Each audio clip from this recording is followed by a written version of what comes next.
There are mornings that do not feel like anything.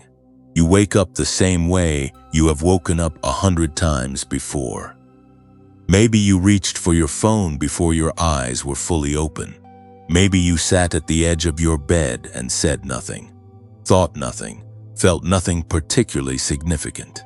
Maybe you made your coffee or skipped it entirely. Maybe you prayed. Or maybe you stared at the ceiling and wondered why the praying has not seemed to change much lately. And yet, something happened this morning that you do not fully have language for yet. Something small, something quiet, something that in the natural world would register as insignificant. But you, beloved and chosen one, you did something this morning that caused a shift so deep that what was scheduled in the unseen realm had to be paused, recalibrated, and redirected entirely around you. That is not poetic language. That is not flattery designed to make you feel better about a hard season. That is a description of spiritual mechanics. Heaven does not recalibrate lightly. The plans of the divine do not get rearranged on a whim. And yet here you are, sitting in the middle of a morning that looked ordinary from the outside, and the architecture of your destiny just shifted underneath you in ways you will only understand when you look back from the other side of this season. You are not here by accident. You did not click on this message because an algorithm happened to serve it to you at a random moment. Something in you was reaching, and this is what it found. That reaching, that quiet, persistent hunger that refuses to go fully numb, no matter how tired you are, that is the signal. That is the identifier. That is how the chosen ones are recognizable. Not by how much they have, not by how bright things look from the outside, but by this interior ache that will not let them settle for a life that is less than what they were made for. You are one of the chosen ones. And I want to name, right now, 5 things that only the chosen ones will recognize in themselves. Things that nobody around you has probably been able to name for you. The first is this: you carry a level of sensitivity that the world has often called a weakness, but that is actually a form of sight. You feel things before they happen.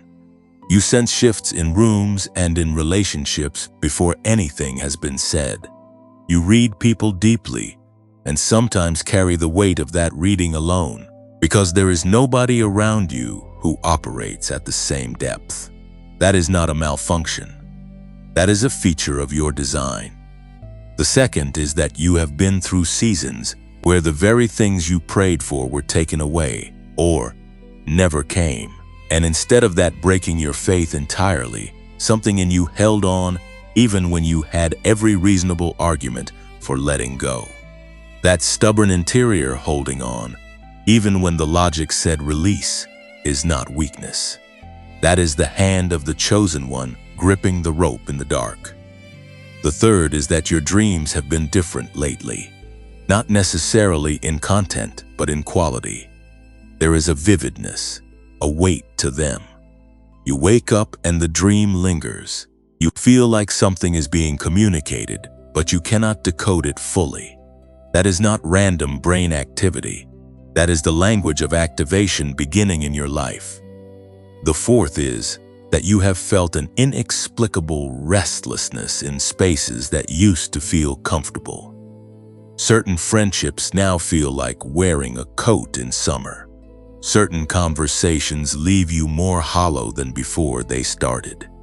You are not becoming arrogant or difficult. You are outgrowing containers that were never meant to hold the full version of you. The fifth is this, and this is the one that might make you stop breathing for a second. You have had a recurring sense, sometimes clear and sometimes dim, that you were made for something larger than what your current life reflects. Not larger in terms of fame or recognition. Larger in terms of impact, of depth, of meaning. That sense is not delusion. That sense is a prophetic compass, and it has been accurate from the beginning. Heaven sees all 5 of these things in you. Heaven saw them before you could name them.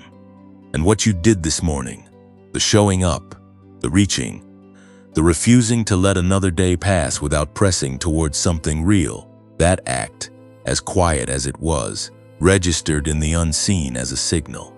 And the response to that signal is not a small adjustment. The response is a recalibration of what was planned for you. Doors that were on a longer timeline have been accelerated.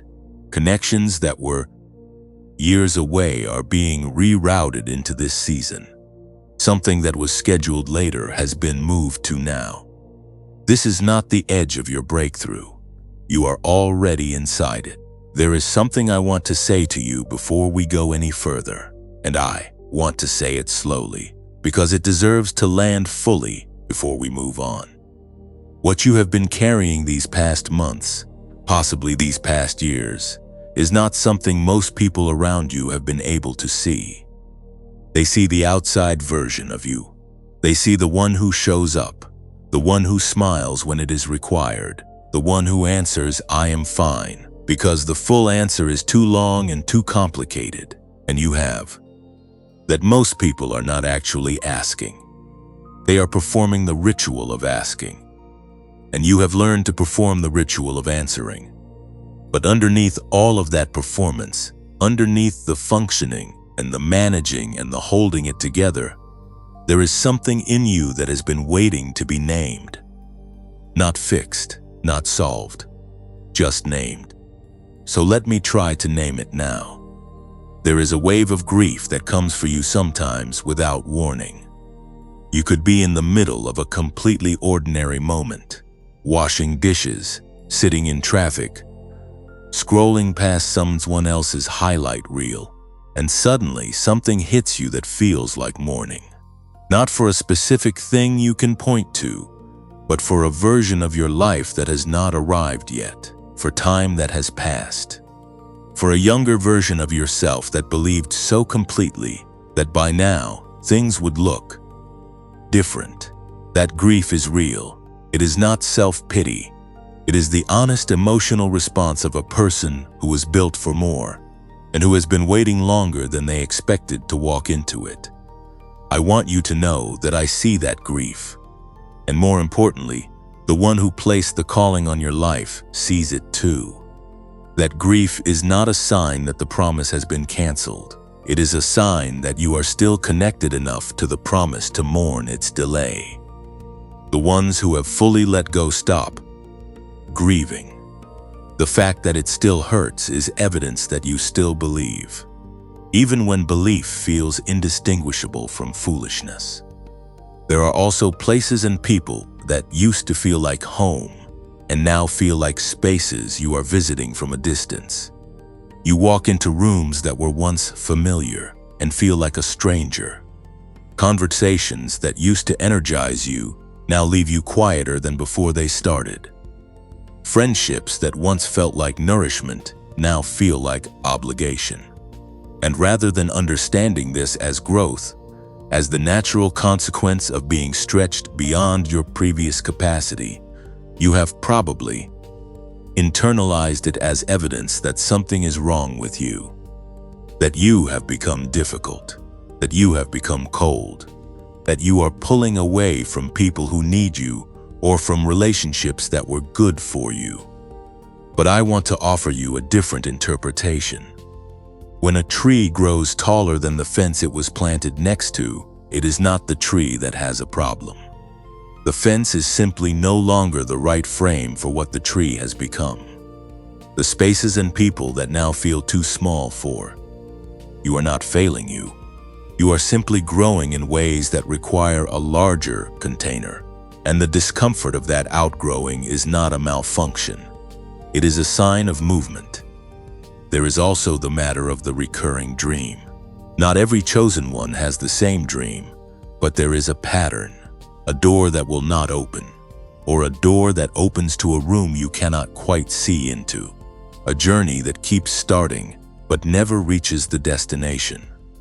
A voice saying something just below the threshold of your ability to hear it clearly. A sense in the dream of being on the edge of something enormous, and then waking before you arrive. These dreams are not your subconscious running random data. These dreams are communication from a deeper place, a place that knows what is coming even when your waking mind cannot access the information yet. The door in your dream is real. The arrival is coming. And the reason you cannot hear it clearly yet is not because it is being withheld. It is because Atil is being prepared to receive what the voice is carrying. And then there is this, the one that is perhaps the strangest and the most confirming. You keep seeing the same message, in different forms from different directions, from sources that have no connection to each other. A word in a song that stops you cold. A phrase in a book you almost did not pick up. Something a stranger said that they had no way of knowing would land exactly where it did. A video, perhaps like this one, that seems to be speaking directly into the specific interior conversation you have been having with yourself and with God. When the same message keeps finding you through different channels, that is not coincidence. That is not the universe winking at you in a generic spiritual. That is a targeted transmission. That is heaven being precise. That is the signal being sent repeatedly because the message is important and the sender is making sure it arrives. Now, I want to name the things this season has actually cost you. Not the things people tell you to be grateful for having learned. The actual cost. Because the chosen ones I am speaking to right now did not arrive at this moment without leaving something behind. And the leaving was not painless. And you deserve to have that acknowledged before anyone asks you to see the silver lining. There are relationships that should have been built during these years, that were not built because the season required something different from you. There are friendships that could have been deeper if you had been fully present instead of carrying the interior weight of a calling you could not yet explain. There is a version of romantic partnership or family life or professional community that you imagined for yourself by this point. And that image has had to be quite quietly revised and revised. Again, without anyone noticing how much each revision cost you. You have done that revision alone. You have updated your own expectations of your own life in the privacy of your own mind. And you have done it with more grace than you have been given credit for. There is also the career, the vocation, the professional expression of who you are. You have watched people who seem to want it less than you, who seem to carry less of the gift than you, move ahead of you in timelines that made no sense from the outside. You have done the right things.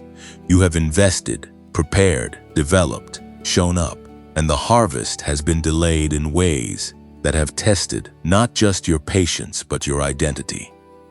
Because when what you were made to do is not yet expressing itself in the world, it starts to feel like maybe you were not made for it at all. Maybe the sense of calling was a mistake. Maybe the gift was imagined.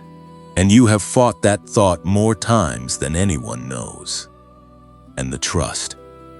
Oh, the trust in yourself that this season has taken. When you trust yourself and then the door closes. When you follow what you felt and then the path disappears. When you believe and then believe and then believe again, and the visible results continue to lag behind the interior certainty, something in you begins to question whether your own perception can be relied upon. The erosion of self-trust is one of the hidden costs of a long season, and it is one that almost nobody talks about, because from the outside you still looks like someone who has it together. But on the inside, you have been negotiating with your own doubt more than anyone has seen.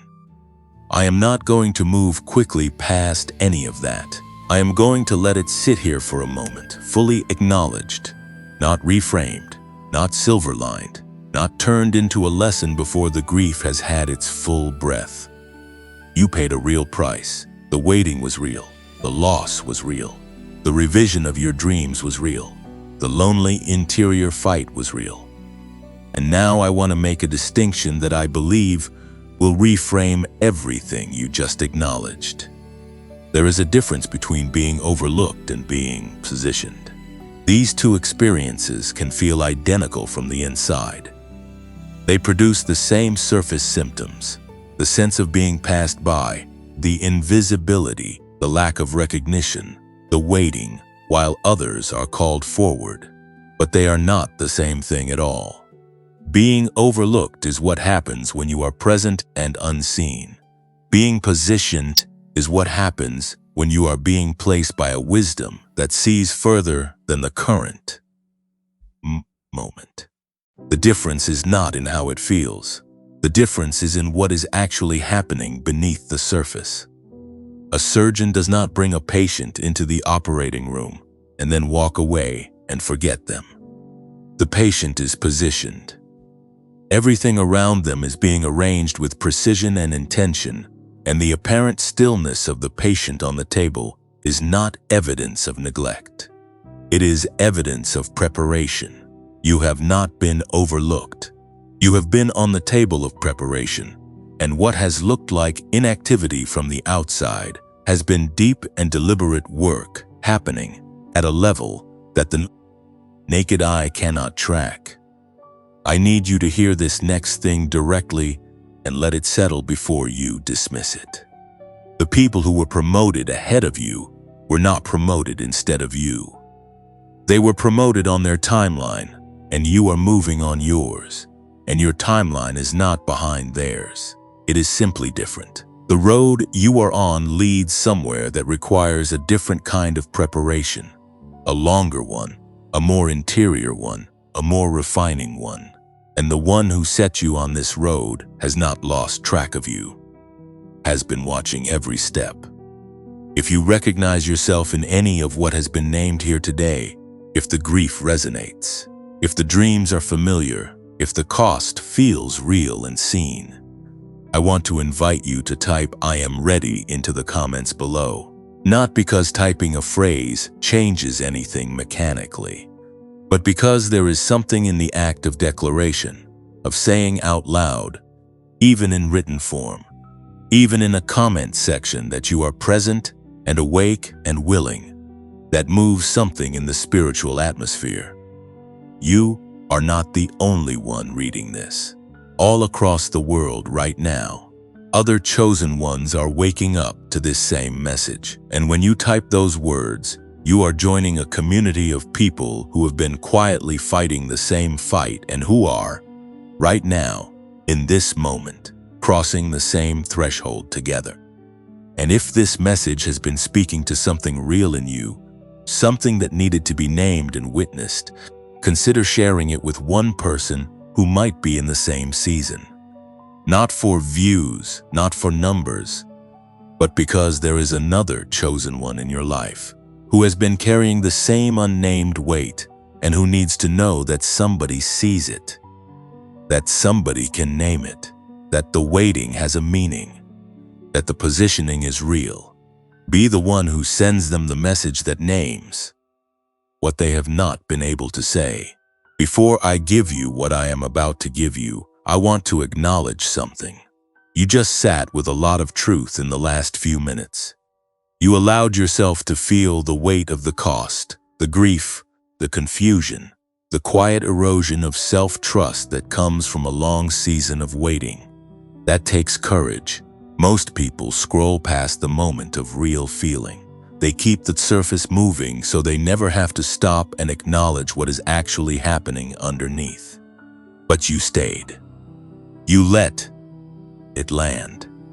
And that staying, that willingness to be honest with yourself, even when honesty is uncomfortable, is one of the most important things a chosen one can do in this season. So before we move forward, I want to honor that. You are not someone who runs from the real thing.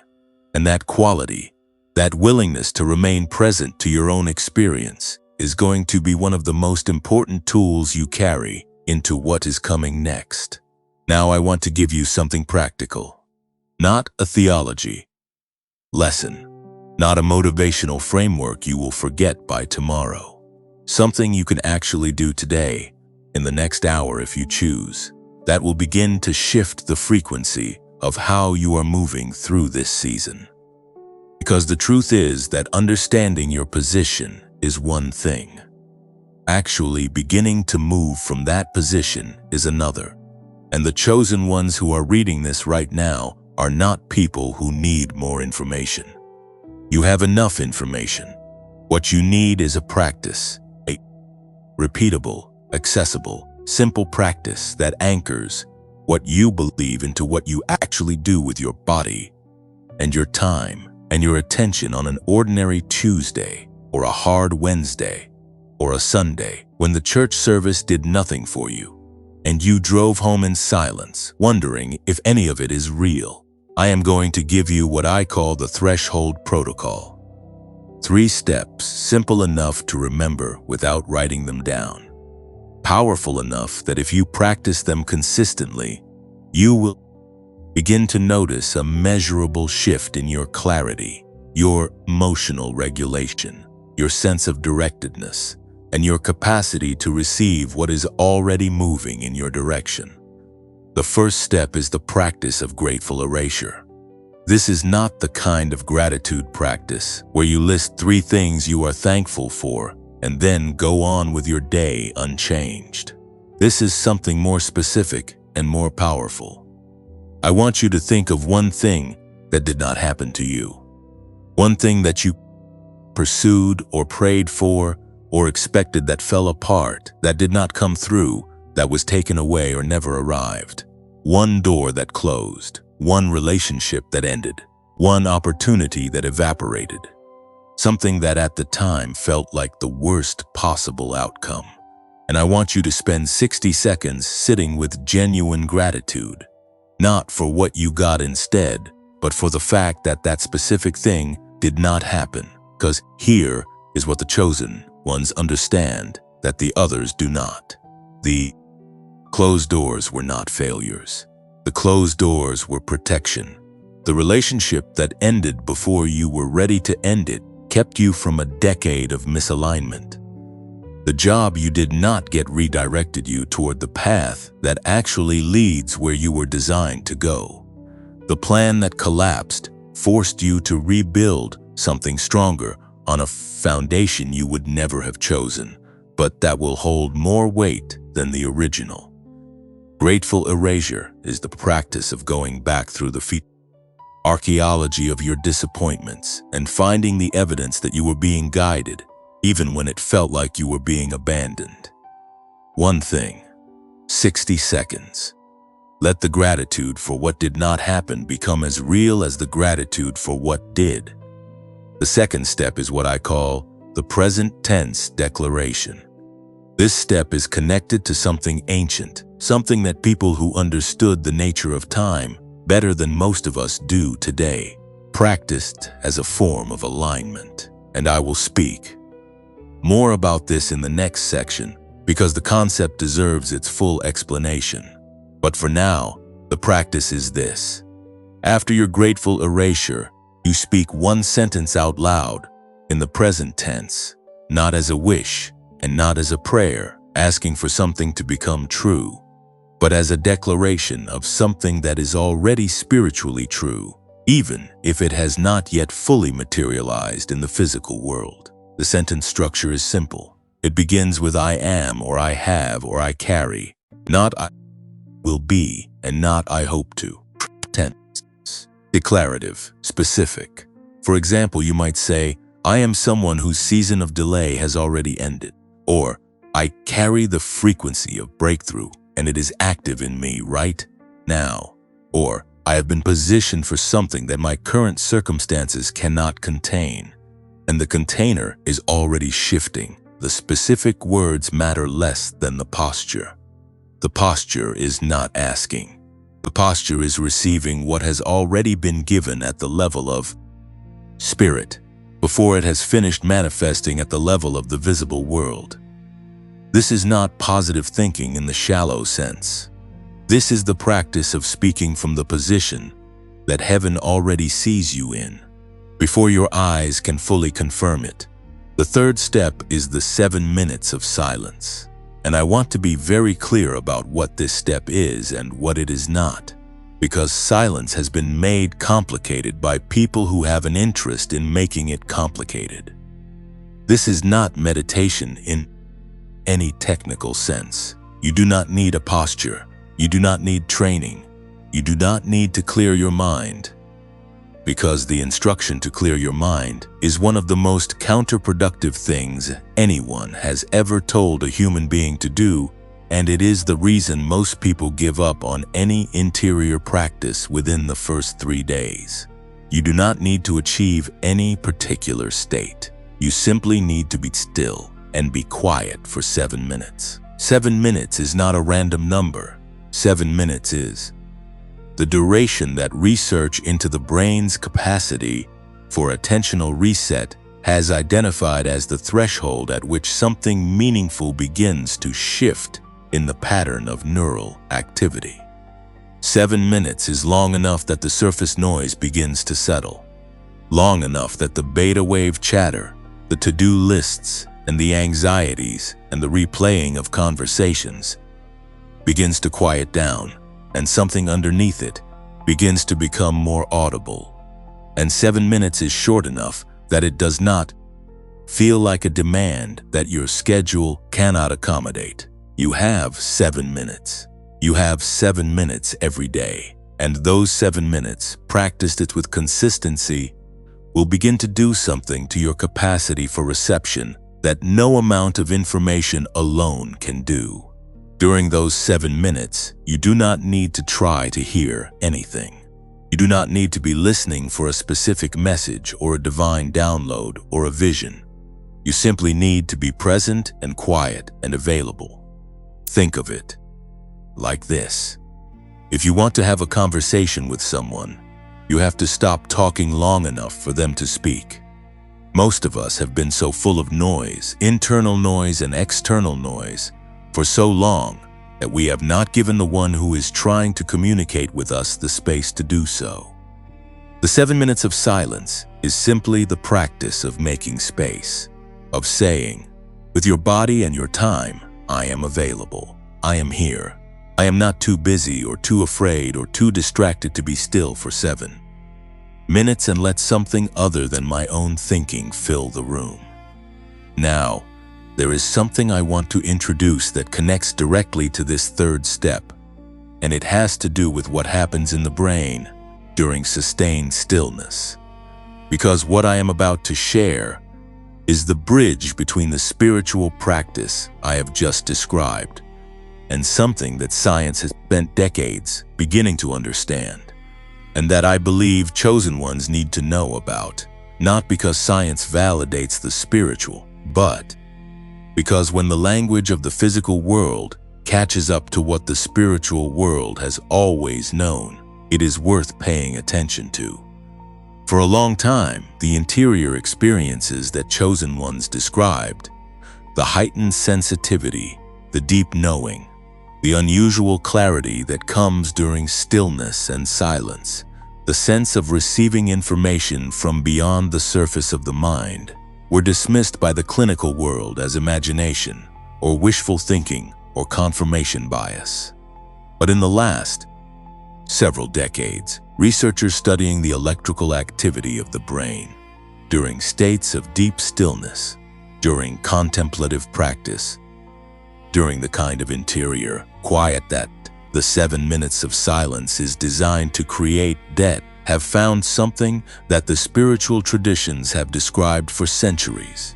The brain in a state of genuine stillness does not go quiet. It actually shifts into a different register of activity, a different frequency. And in that frequency, something opens that is not available during the busy, distracted, noise-filled state that most of us spend most of our lives in. I am going to speak much more specifically about this in the next section, about the specific frequencies involved, about what decades of neuroscientific research have uncovered about why certain people have access to levels of insight and creativity and cognitive power that others do not. About a discovery made by a researcher whose work has implications for every single person who has ever felt like their mind was capable of more than their current life was allowing it to express. And about a specific tool that emerged from that research that connects directly to the 7 minutes of silence I just gave you, and that for many of the chosen ones who have used it, has been the thing that made the interior shift they were already reaching for finally become something they could feel and measure and build from. But before we get there, I want you to do one thing. I want you to decide right now, not when you finish this message, not after you think about it, right now, whether you are willing to give 7 minutes today to the practice I just described. Not because of what comes next, because of what you already know about yourself, because you already know that the noise has been too loud for too long. You already know that there is something underneath the surface of your daily life that has been trying to get your attention and has not been able to get through. You already know that the interior quiet you have been craving is not a luxury. It is a necessity for someone operating at the depth and the sensitivity and the capacity that you carry. So make the decision now, 7 minutes, today. The threshold protocol, grateful erasure, then the present tense declaration, then 7 minutes of silence. That is your practice. That is your starting point. That is the preparation for what I am about to tell you next. Because what comes next requires that you be in a posture of receiving, and that posture begins with the willingness to be still. Type "I receive" in the comments below if you are making that decision right now. Not as a performance, as a declaration, as the first act of the new posture, as the moment where receiving begins to replace striving. The thread of chosen ones gathering in the comments of this message right now spans more countries and more stories and more seasons of waiting than you can imagine. You are not typing alone. You are joining a declaration that is already moving. There is a reason I asked you to make that decision before we moved into this section. Because what I am about to share with you is not casual information. It is not background reading. It is something that, if you receive it in the right posture, the posture of availability that the 7 minutes of silence is designed to create, has the potential to change the actual neurological landscape of how you think, how you perceive, how you receive, and how you move through the world. And chosen ones, more than almost any other category of person, need to hear this, because the very gifts that make you who you are, the sensitivity, the depth of perception, the interior knowing, the capacity for creative and intuitive thought, these are not just spiritual qualities. They have a physical correlate. They live in your brain. They express through your nervous system, and they can be either suppressed or activated depending on the frequency at which your brain is operating at any given moment. Here is what I mean by that, and I want to say this plainly so that it lands clearly without unnecessary complexity. Chosen ones carry a specific frequency. And researchers, people who have spent their professional lives studying the electrical activity of the human brain, have a name for the category of frequency that corresponds to the kinds of experiences chosen ones describe. They call it gamma. And underneath gamma, functioning as its foundation, as the ground from which gamma activity can emerge, is a frequency called theta. These are not metaphors. These are measurable electrical patterns produced by your brain, detectable by the kind of equipment that sits in neuroscience laboratories and records the activity of neurons firing in synchronized patterns across the architecture of your mind. Let me tell you what theta actually is, because it is the frequency that most directly corresponds to the season you have been in and the shift that is beginning now. Theta waves. operate in the range of 4 to 8 cycles per second. That is a very slow, very deep pattern of brain activity. It is the frequency that dominates in children under the age of 7, which is why children learn languages at a speed that adults can barely imagine. Why they absorb information about the world with an openness and a speed that diminishes as we age. It is the frequency associated with deep creative states, with intuitive knowing, with the kind of insight that comes not from analytical thinking, but from a deeper layer of cognition that most adults have largely lost access to. It is the frequency of the state just at the edge of sleep, when the boundary between the conscious and the unconscious mind becomes permeable. And it is, according to decades of research, the frequency that is most active in people who report experiences of deep spiritual receptivity, of prayer that feels genuinely connected rather than merely performed, of moments of sudden clarity about direction and purpose and identity. And gamma, the frequency that sits above theta, is something else entirely. Gamma waves operate at frequencies above 30 cycles per second, sometimes significantly above. And what happens in the brain during states of high gamma activity is remarkable. It is associated with what researchers call binding, the process by which the brain integrates information from across its different regions into a unified, coherent experience of insight. It is the frequency of the eureka moment, the sudden seeing of a solution that was not visible a moment before. The creative breakthrough that cannot be forced but sometimes arrives all at once, fully formed, as if from outside the thinking mind. Gamma is the frequency of the person operating at the highest levels of their capacity. And here is what is important for you to understand. Most adults, living in the chronic stress and overstimulation of modern life, almost never access genuine gamma states. The noise is too constant, the demands are too relentless, the nervous system is too calibrated toward threat response to settle into the deeper frequencies where the most significant cognitive and spiritual experiences become available. This is not a fixed condition, and this is where a man named Dr. James Rivers enters the story in a way that I believe chosen ones need to hear.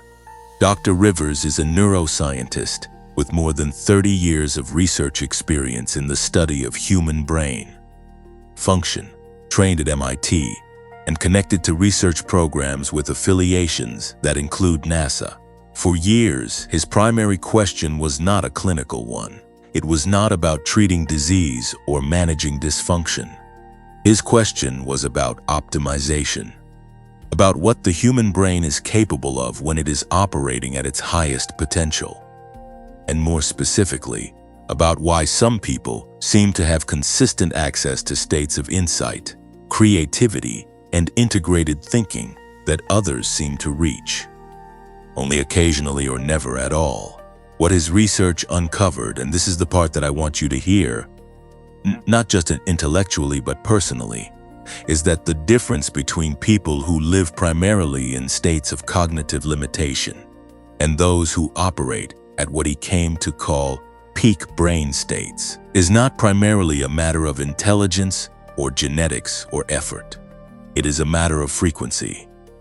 Specifically, it is a matter of whether the brain has been trained to access and sustain the theta and gamma frequencies that correspond to its highest functional states. And here is what makes this finding significant beyond the laboratory. The brain can be trained to access these frequencies, not through years of meditation practice, not through pharmaceutical intervention, not through any demanding or esoteric technique, but through a principle that neuroscientists call brainwave entrainment. Brainwave entrainment is the phenomenon by which the brain naturally tends to synchronize its own electrical activity with rhythmic external stimuli. This is not a new or controversial finding. It is one of the most replicated phenomena in neuroscience. When the brain is exposed to a rhythmic audio signal at a specific frequency, particularly through a technique called binaural beats, where slightly different frequencies are delivered to each ear through headphones, and the brain produces a third frequency that is the mathematical difference between the two, the brain begins to move toward that frequency. It begins to entrain, to synchronize, to shift its dominant pattern of activity toward the frequency being delivered through the audio. What Dr. Rivers developed over his years of research is a precisely calibrated audio experience, a specific sequence of frequencies designed to guide the brain smoothly and efficiently from its typical waking state into theta and then into gamma, not forcing the brain, guiding it.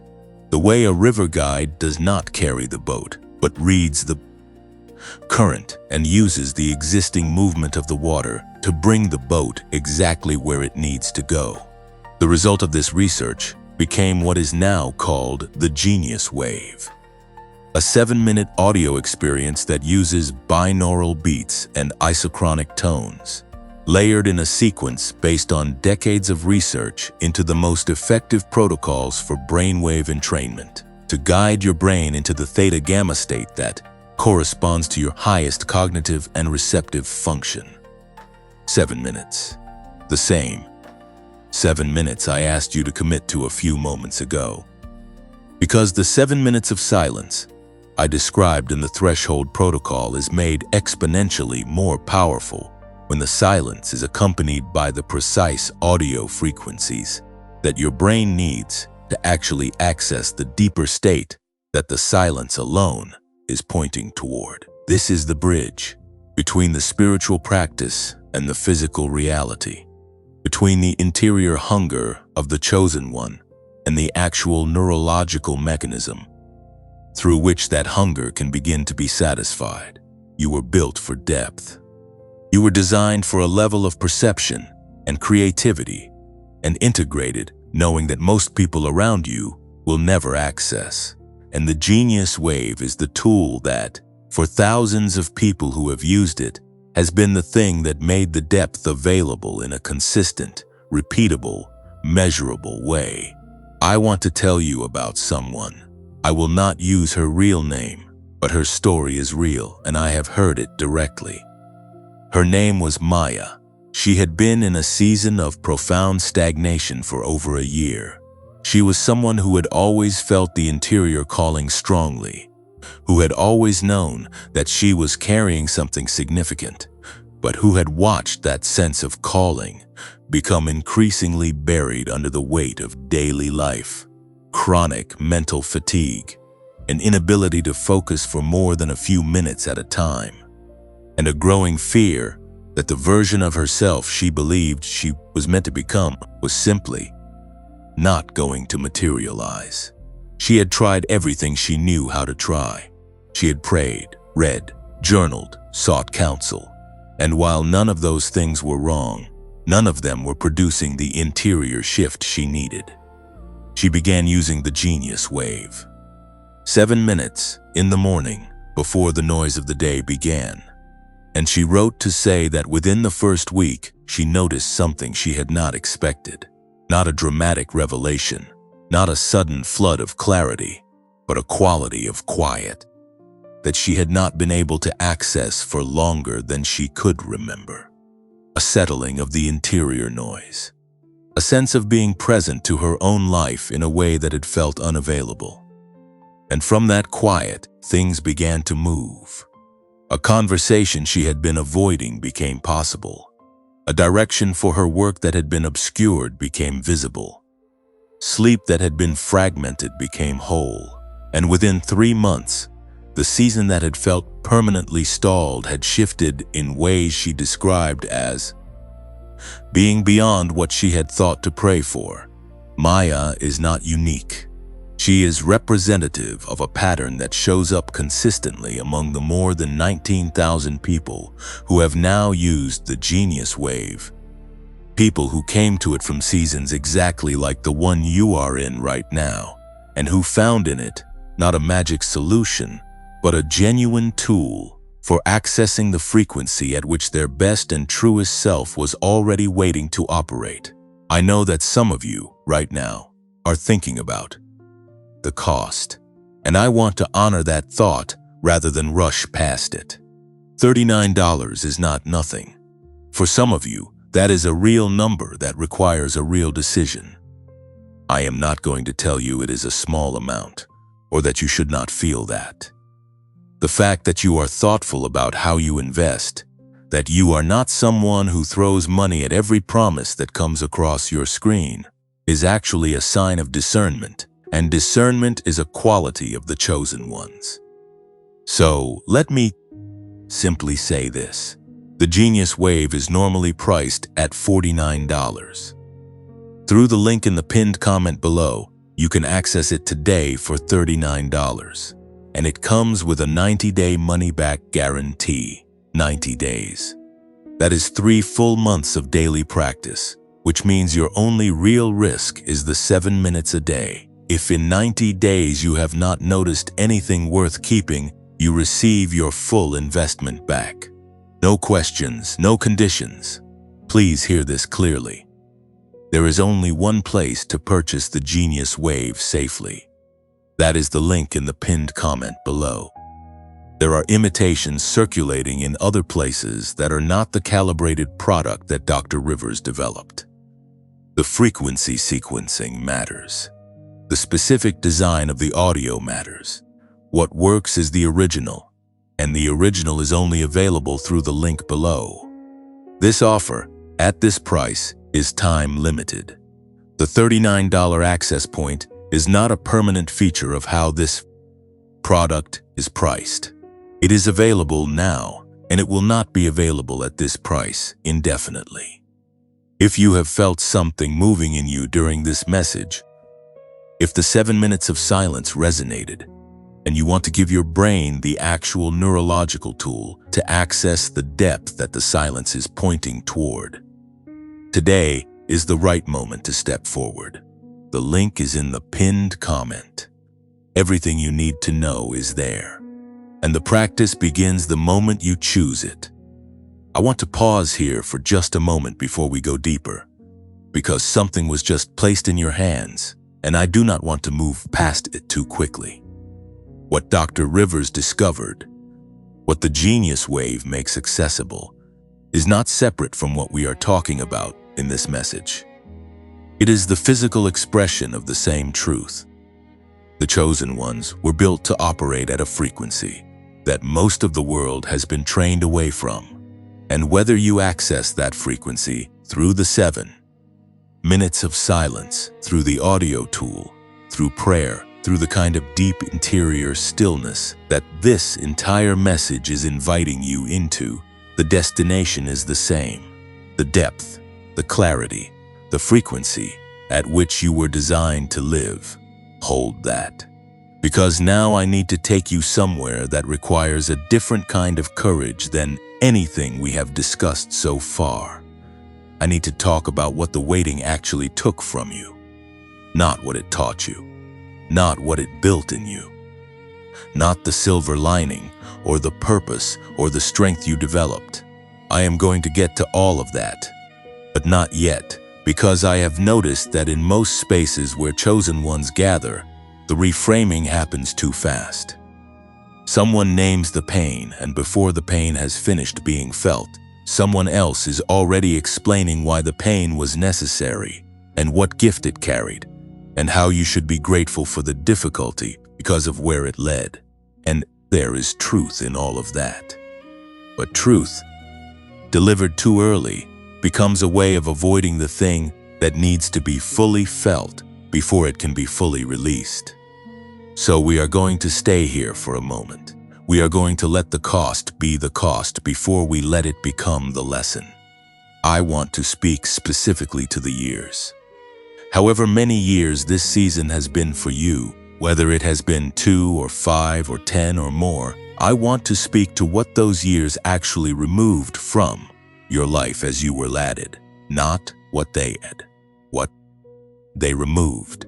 The first thing the waiting removed was the freedom to dream out loud, There was a time, perhaps early in this season, or perhaps before it began, when you could speak about your vision for your life without carefully managing the listener's reaction. When you could say what you believed about where you were going and what you were called to without immediately bracing for the skeptical look or the gentle but devastating question of whether you had considered a more realistic path. But the longer the waiting went on, the more carefully you began to guard the dream. The more you learned to keep the largest version of it private, because every time you shared it and then had to explain why it had not yet arrived, something in you contracted a little further.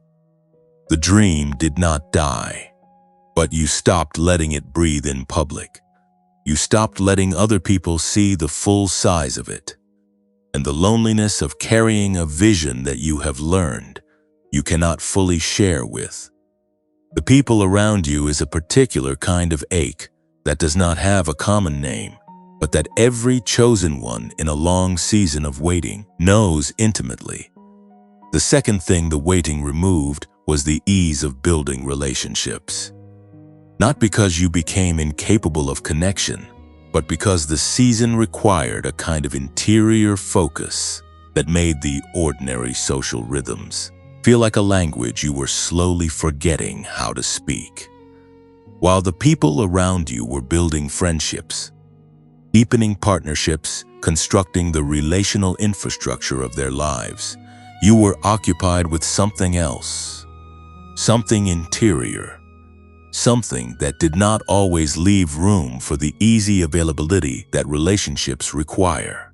And you have probably told yourself that you chose this, that the solitude was necessary, that the focus required it. And perhaps some of that is true. But underneath the choosing, there is also the loss, the relationships that were not built because the season did not allow for them, the connections that would have been nourishing but that never deepened, because you were not fully present to deepen them. The version of your relational life that you imagined by now that looks different from what actually exists. That gap is real, and it was created by the season, and it deserves to be acknowledged as a real loss before it is reframed as a necessary pruning. The third thing the waiting removed was the career trajectory you had mapped. You had a sense, early on, of how things would unfold, of the timing, of the sequence of steps, of what would be built and when, and the waiting dismantled that map, not gently. The waiting dismantled it in ways that sometimes felt violent, in the way that a plan you were certain about suddenly reveals itself to be inaccessible. And you have watched others move along trajectories that looked like the one you had envisioned for yourself, and you have done your best to be genuinely happy for them while quietly carrying the confusion of why the same path was not opening for you. The professional dimension of a long waiting season is one of the most practically painful because it is the most visible. Other people can see it, or rather, they can see the gap between where you are and where you believed you would be. And you have had to live with their observations, their well-meaning questions, their advice, while privately processing a grief about your professional life that goes much deeper than anything their advice could address. The fourth thing the waiting removed was the most tender and the most significant. It removed gradually and cumulatively your ability to trust your own perception. Every time you said, "I feel like this is the moment," and the moment did not materialize, you paid a tax on your own credibility with yourself. Every time you followed what felt like clear direction and the direction dissolved, you lost a small fraction of your confidence in the reliability of your own inner knowing. And over a long season, these small fractions add up into something much larger. They add up into a fundamental uncertainty about whether you can trust yourself at all, whether your sensitivity is actually perception or whether it is wishful thinking. whether your sense of calling is genuine or constructed, whether the interior knowing that has always been one of your defining qualities is actually a form of reliable guidance or a very convincing form of self-deception. That erosion of self-trust is perhaps the quietest and most devastating cost of all, because it strikes at the very instrument through which you are meant to navigate your life. Now I want to bring in someone whose story has been on my heart since we began this conversation. Someone whose season of cost was so specific and so well documented that it has become a kind of map for the chosen ones who come after them.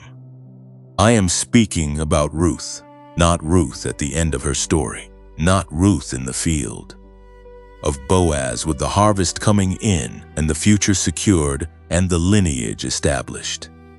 I am speaking about Ruth in the part of the story that does not get preached as often. Ruth making the decision to leave Moab. Ruth walking away from everything that was familiar, from the land that held her history and her family and her language and her cultural identity, with nothing certain ahead of her, and only a mother-in-law who had told her explicitly to go back, that there was nothing Ruth could reasonably expect to receive by staying. The Ruth who said, "Where you go, I will go, and where you die, I will die," was not saying those words from a position of security or clarity about outcome. She was saying them from a position of profound loss. She had already lost her husband. She had already lost the life she had built. She was choosing to follow something she believed in while having no visible evidence that the following would lead anywhere good. And then there is the Ruth who arrives in Bethlehem, who is a foreigner in a land that is not hers, who has to go into a field that belongs to someone else and gather what the harvesters leave behind, the edges, the dropped grain, the secondary portion, the leftovers of someone else's harvest. That is where Ruth was, not in her own field, not gathering her own harvest, gleaning the edges of someone else's abundance while her own season had not yet produced anything. And she did it without bitterness that is recorded. She did it with a consistency and a faithfulness that did not require visible reward to sustain itself. I am not going to tell you how Ruth's story ends right now, because the point I want to make is not about the ending. The point is about the middle, about the part where the cost is real and the outcome is invisible, and the faithfulness required is the kind that has no guarantee attached to it. Ruth in the field is the image of the chosen one in the waiting season. Not broken, but not yet arrived. Faithful, but not yet rewarded. Present, but not yet fully seen. That is where many of you are right now. In the field, gathering at the edges, doing the daily faithful thing without the confirmation that the harvest is actually coming. And the waiting has taken things from you. Real things, tangible things, things you cannot get back by reframing them or calling them necessary or turning them into content about resilience. I want to say directly to that Ruth, in the field version of you, I see the cost. I see what the years removed. I see the dreams you stopped saying out loud, and the relationships that were not built, and the career that went sideways from where you intended, and the trust in your own perception that eroded degree by degree until you were not sure anymore whether you could rely on yourself. I see all of it, and I am not going to explain it away or rush it toward meaning before you have had the chance to let it be seen. Let it be seen right now. Let the cost be real for a moment, without the lesson attached. Let yourself acknowledge, without minimizing, without silver lining, what the season has actually cost you as a human being living a real life in real time. Because that acknowledgement, that honest full reckoning with the price, is not the opposite of faith. It is not the denial of purpose. It is actually the deepest form of integrity available to a chosen one in a hard season.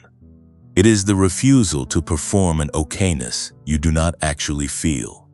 It is the decision to be honest with yourself and with the one who called you before you were formed.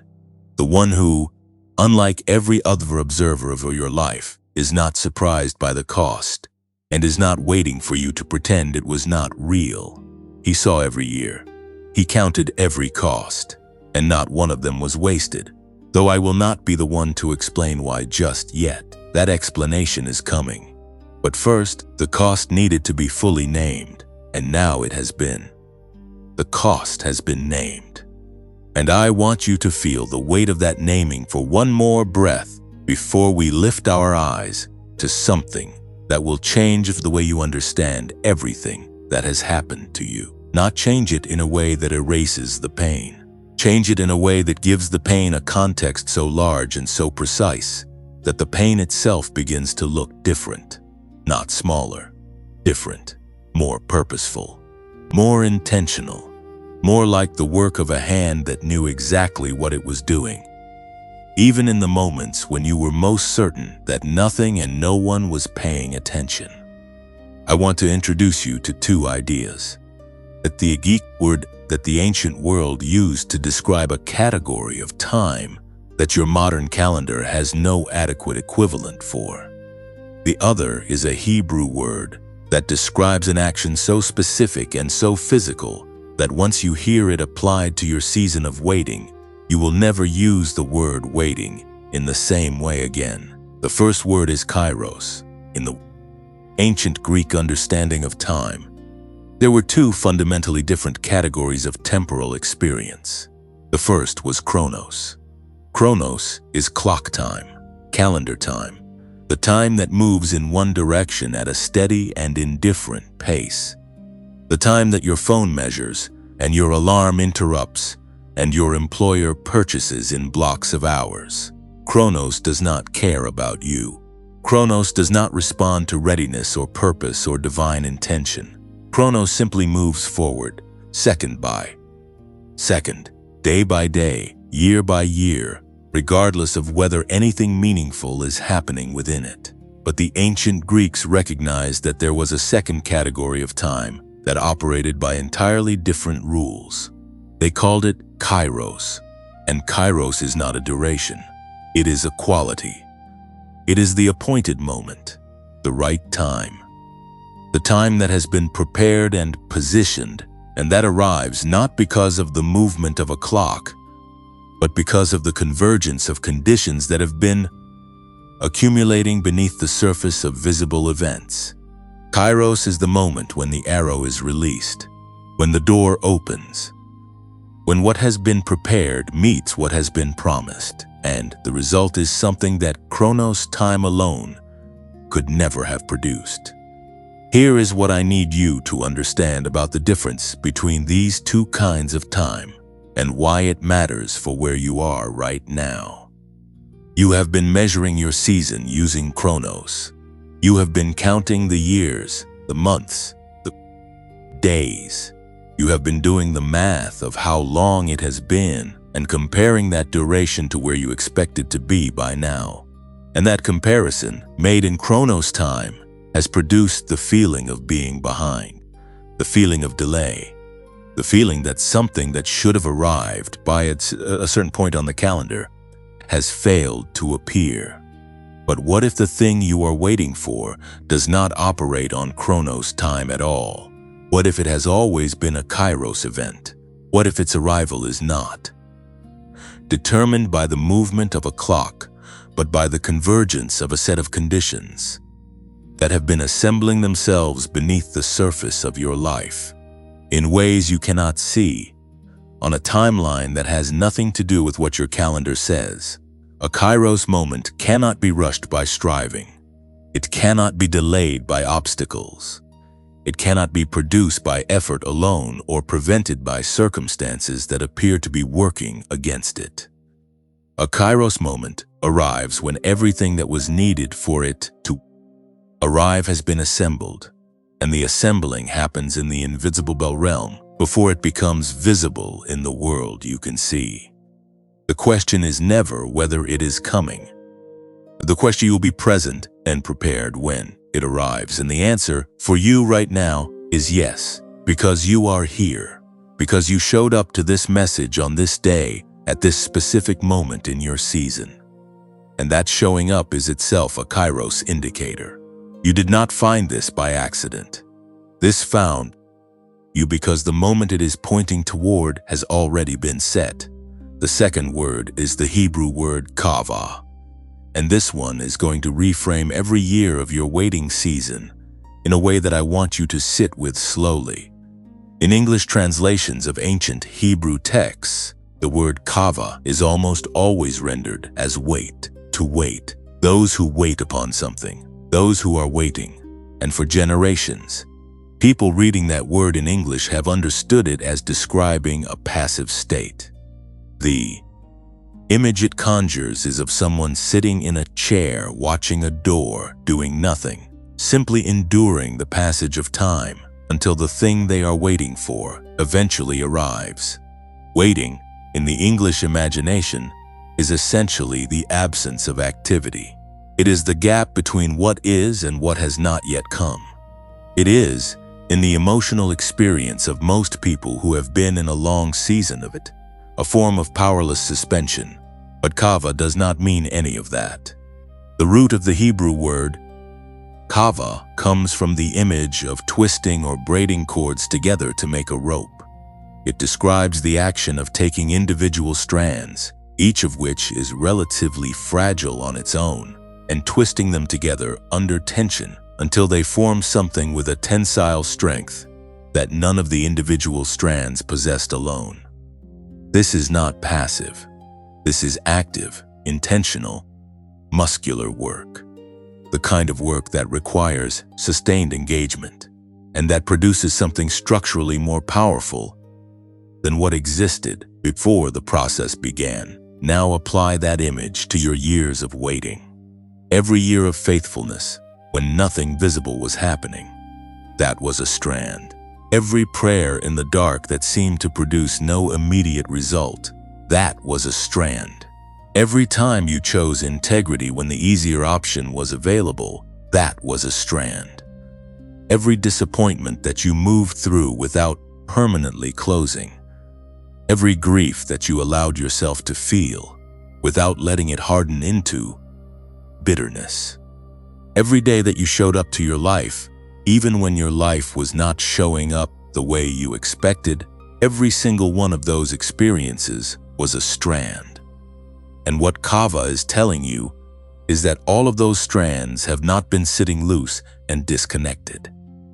They have been twisting together under the tension of the season. They have been braiding into a strength that is now, at this moment in your story, reaching a capacity that it did not have 1 year ago, or 3 years ago, or 5 years ago. The waiting did not leave you where it found you. The waiting made something. The waiting built something. And what it built is not a version of you that is simply more tired and more patient than you were at the beginning. It built a version of you with a structural capacity, a tensile strength that could not have been produced any other way. You were not being delayed. You were being braided. The strands were not being wasted. They were being twisted together into something that will hold what is coming. Because what is coming requires a strength that the earlier version of you did not yet have. And the earlier version of you, as real and as gifted as they were, would not have been able to carry what the prepared version of you is now ready to hold. I want to connect these two ideas, Kairos and Kava, into one image that I hope will stay with you long after this message ends. Imagine a bowstring. A bowstring that has been carefully made by the process of Kava, by the twisting together of many strands into a cord of remarkable strength. That bowstring exists for one purpose. It exists to be drawn back under tension, to store the energy of that tension, and then to release it at precisely the right moment, in a way that sends what it is carrying further and faster and more accurately than any other mechanism could achieve. The drawing back is not the failure state of the bow. The drawing back is the necessary preceding condition of the release. And the release is not random. The release is kairos, the appointed moment, when everything that the tension has been building is directed toward its purpose, with a precision that the archer who drew the bow has been calibrating from the beginning. You are the bow. The years of waiting are the drawing back. And the kairos moment is when the archer's fingers open, and what has been held under tension is released into its exact intended trajectory. This is not a metaphor designed to make you feel better about the time you have spent in tension. This is a description of a mechanism, a real mechanism, the kind that produces outcomes that look, from the outside, like sudden and inexplicable breakthroughs, but that are, from the inside of the story, the entirely predictable result of a preparation that has been happening at a depth that the outside world was not able to see. Here is the other thing I want you to understand about where you are right now. The season you have been in has not only been building the rope, it has been doing something else simultaneously that is just as important. It has been clearing. It has been removing what would have been in the way of the kairos moment if you had arrived at it too early. The relationships that fell away, painful as those losses were, removed weight that would have kept you from rising. The doors that closed, devastating as some of those closings felt in the moment, redirected your trajectory away from destinations that would have been the wrong arrival point. The stripped-down simplicity of a waiting season, where the distractions are removed and the noise quiets, and what remains is the essential core of who you are and what you carry. That stripping down is not punishment. It is the preparation of a vessel to receive something too significant to be poured into a cluttered container. You are not behind. You have never been behind. You have been in a kava process, a braiding, a strengthening, a building of a tensile capacity that the calendar could not measure and that impatience could not accelerate. And you are approaching a kairos moment, a convergence of conditions that has been sim itself beneath the surface of your visible life, that will arrive, not because of the clock, but because the preparation is reaching its completion. There is a phrase I want to leave you with before we move into the next thing. It is simple, and I want you to say it to yourself in the quiet of wherever you are right now, not as wishful thinking, as the declaration of someone who now understands the mechanics of what has been happening to them. You are not delayed. You are being assembled. The strands of every year, every cost, every dark prayer, every revised dream, every faithful day that produced no visible result are being twisted together right now into something that is almost ready to be released. And when the archer's fingers open, what has been built in you by this season will fly further than anything you have dared to fully imagine since the waiting began. Type, I see it in the comments right now if something in that landed for you. Not because you are required to, because saying I see it is the act of someone who has stopped looking at the clock and started looking at what the clock was never designed to measure. The kairos moment does not announce itself with a countdown. It arrives in the breath of someone who has finally stopped counting and started receiving. You are that person, and this is that breath. There is a particular quality of stillness that comes after a deep recognition.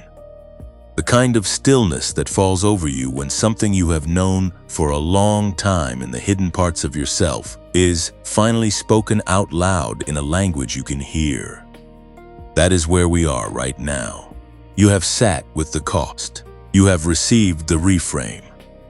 You have understood, perhaps for the first time with genuine clarity, that what looked like delay was actually the architecture of a preparation so precise and so intentional that even the painful parts were load-bearing. And now, I want to move you from understanding into anticipation. Because the point of understanding where you have been is not to make the past feel more bearable.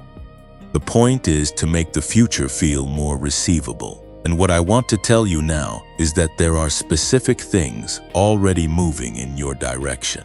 Not vague spiritual promises. Specific, concrete, tangible shifts in 3 areas of your life that the chosen ones who are in this particular season consistently report experiencing as the preparation begins to complete itself. Before I name them, I want to say one thing about how to hold what I am about to share. There is a temptation when someone tells you that good things are coming to immediately begin managing the information, to protect yourself from hoping too much, to receive the promise with one hand while keeping the other hand ready to catch yourself if it does not come through. I understand that temptation. I understand exactly where it comes from.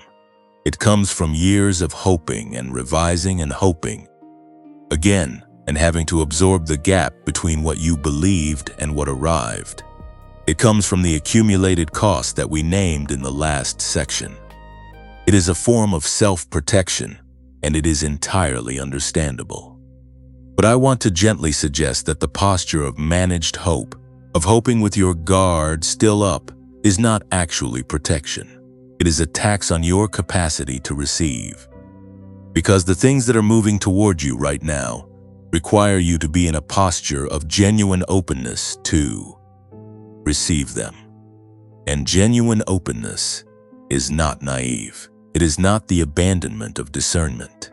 It is the decision to believe that the preparation was real and that what the preparation was for is actually coming, and to hold your hands open wide enough that when it arrives, you can actually take hold of it. So hold your hands open, and let me tell you what is already moving. The first shift is happening inside you, in the interior landscape of your own mind and heart, and it is the most foundational of the 3 because it is the ground on which the other 2 will land. There is a clarity that is beginning to form in you, not the frantic clarity of someone who has finally figured out the answer after years of confused searching. A different kind of clarity, the settled, quiet clarity of someone who has been through enough to know what actually matters and what does not. The clarity of someone who has had the non-essential things removed from their field of vision, not by choice, but by the pruning of the season, and who can now see the essential things with a sharpness that was not available when the field of vision was crowded. This clarity is going to express itself in ways that might surprise you. You will find yourself able to make decisions that previously paralyzed you, not because the decisions have become easier, but because the interior noise that was interfering with your discernment has been quieted by the season. You will find yourself less susceptible to the opinions of people who do not actually have access to your calling. Not because you have become arrogant or indifferent to others, but because the season has clarified for you through the painful process of elimination, whose voice actually carries weight in your life and whose voice has been a distraction. You will find a growing capacity to distinguish between what is actually yours to carry and what you have been carrying out of a misplaced sense of obligation or fear or the need to be needed. The emotional experience of this clarity, and this is what I want you to watch for, is not primarily a feeling of excitement. It is a feeling of relief, a deep, almost physical relief that comes from the settling of something that has been in motion for a long time. If you have been waiting for a sign that the shift has begun, watch for the relief. Watch for the moment when something that has been tense in you for years begins to release. That release is not resignation. That release is the arrival of the clarity you have been prepared for. What you should not do in this period of emerging clarity is rush it into premature action. The clarity is forming. Let it form completely before you begin building on it. A foundation that is still setting is not ready for the weight of construction. Give the clarity the space it needs to become fully solid before you begin placing the next level of your life on top of it. This is the season of receiving the clarity, not yet the season of acting on every impulse that the clarity generates. Trust what is forming. Do not grab it before it is ready to be held. What you can trust in this period is that the confusion is lifting. Even if it does not feel completely lifted yet, the direction of movement is away from confusion and toward clarity. You are not getting more lost. You are getting more found. And every day that you practice the stillness, every day that you give your brain and your spirit the 7 minutes of quiet that allows the deeper frequencies to become accessible, you are accelerating the formation of that clarity. The second shift that is moving in your direction is happening in the relational landscape of your life. And this one is going to require some preparation, because it involves both a releasing and a receiving that will happen, for many of you, in a compressed period that can feel disorienting if you do not understand what is happening. There are people in your current life who are going to begin to naturally and organically move to a greater distance from you in this season. Not through conflict necessarily, though sometimes through conflict. More often through a simple and gradual fading of connection that you will notice and that will carry its own quiet grief. I want you to understand, before this happens or as it is happening, that this movement is not a loss in the ultimate sense. It is a making of room, the relational space that those connections were occupying is being cleared to make way for connections that are aligned with who you are becoming rather than who you have been. And the connections that are coming are not generic replacements. They are specific.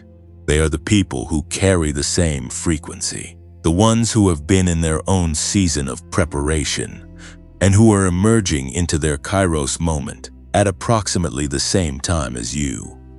The ones who will recognize you immediately and completely in a way that you may not have experienced before, the sense of being fully seen and fully known from the very beginning of a connection without the years of careful revelation that most relationships require. This is one of the most specific and consistently reported experiences of chosen ones who are transitioning out of the waiting season into the season of activation. New people appear, seemingly from nowhere, who immediately speak the language of the calling, who carry a depth of understanding that your previous community perhaps could not, who do not require you to downsize your vision to make them comfortable. These people are already in motion toward you, and what you should not do, and I say this with real urgency, is try to hold on to the connections that are naturally releasing in an attempt to prevent the grief of their going. The grief is real and it deserves to be felt. But holding on beyond the natural completion of a season of relationship is the spiritual equivalent of filling the new container with the old contents. Let the releasing happen with love and gratitude for what those connections carried in their season, because the room they leave is not going to stay empty.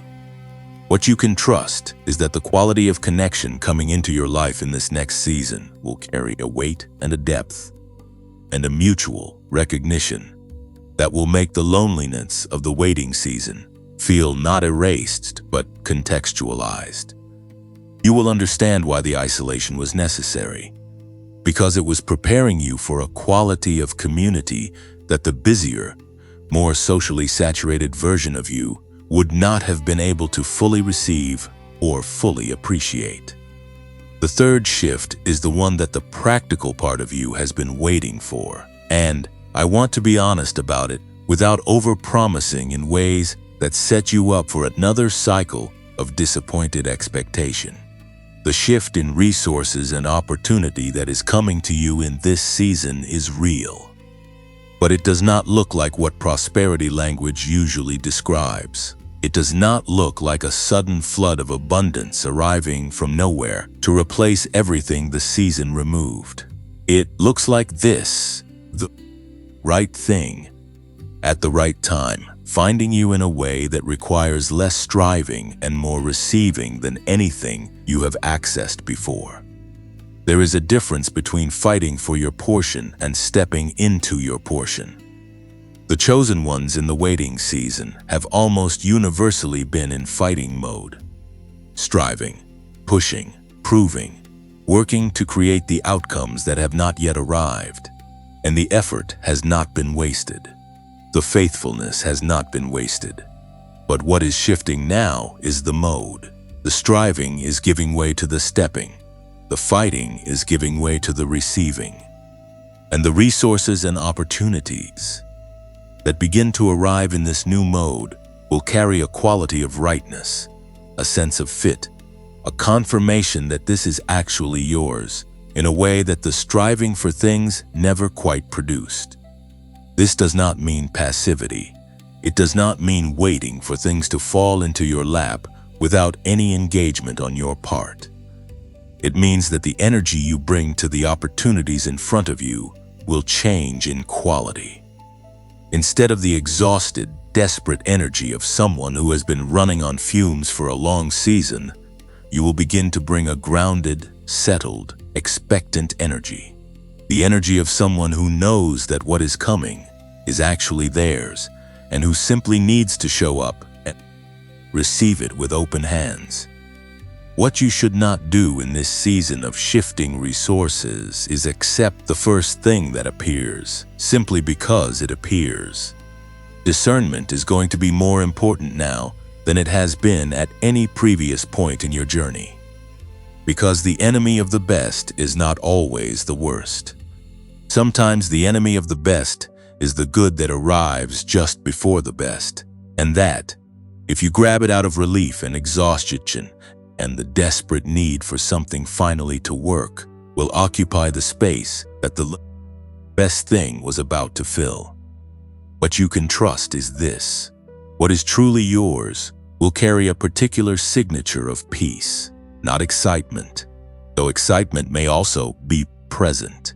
Peace, the deep, unmistakable interior peace of something that has arrived in its right time, and that requires nothing from you except the willingness to receive it. If you recognize these three shifts beginning to move in your life right now, if the clarity is forming, if the relational landscape is beginning to rearrange itself, if something is changing in the quality of the opportunities appearing in front of you, I want you to type "I am standing" in the comments below, because that is exactly what you are doing. You are standing at the threshold of the season that the Kava was building toward. You are at the Kairos moment. You are the arrow that has been drawn back and is about to be released. And the posture of the arrow at the moment of release is not grasping. It is alignment. It is readiness. It is the complete and trusting surrender to the direction that the archer has chosen. Stand there, stay open, and know that what is coming has already been prepared. You are standing. I felt that when you typed it, or when you thought it, or when something in you shifted just slightly and stood up straighter in whatever seat you are in right now. Something in you recognized the threshold and stepped toward it rather than away from it. And that movement, that small interior step toward rather than away, is exactly the movement that this entire message has been building toward. So before I give you what this section carries, I want to honor that standing.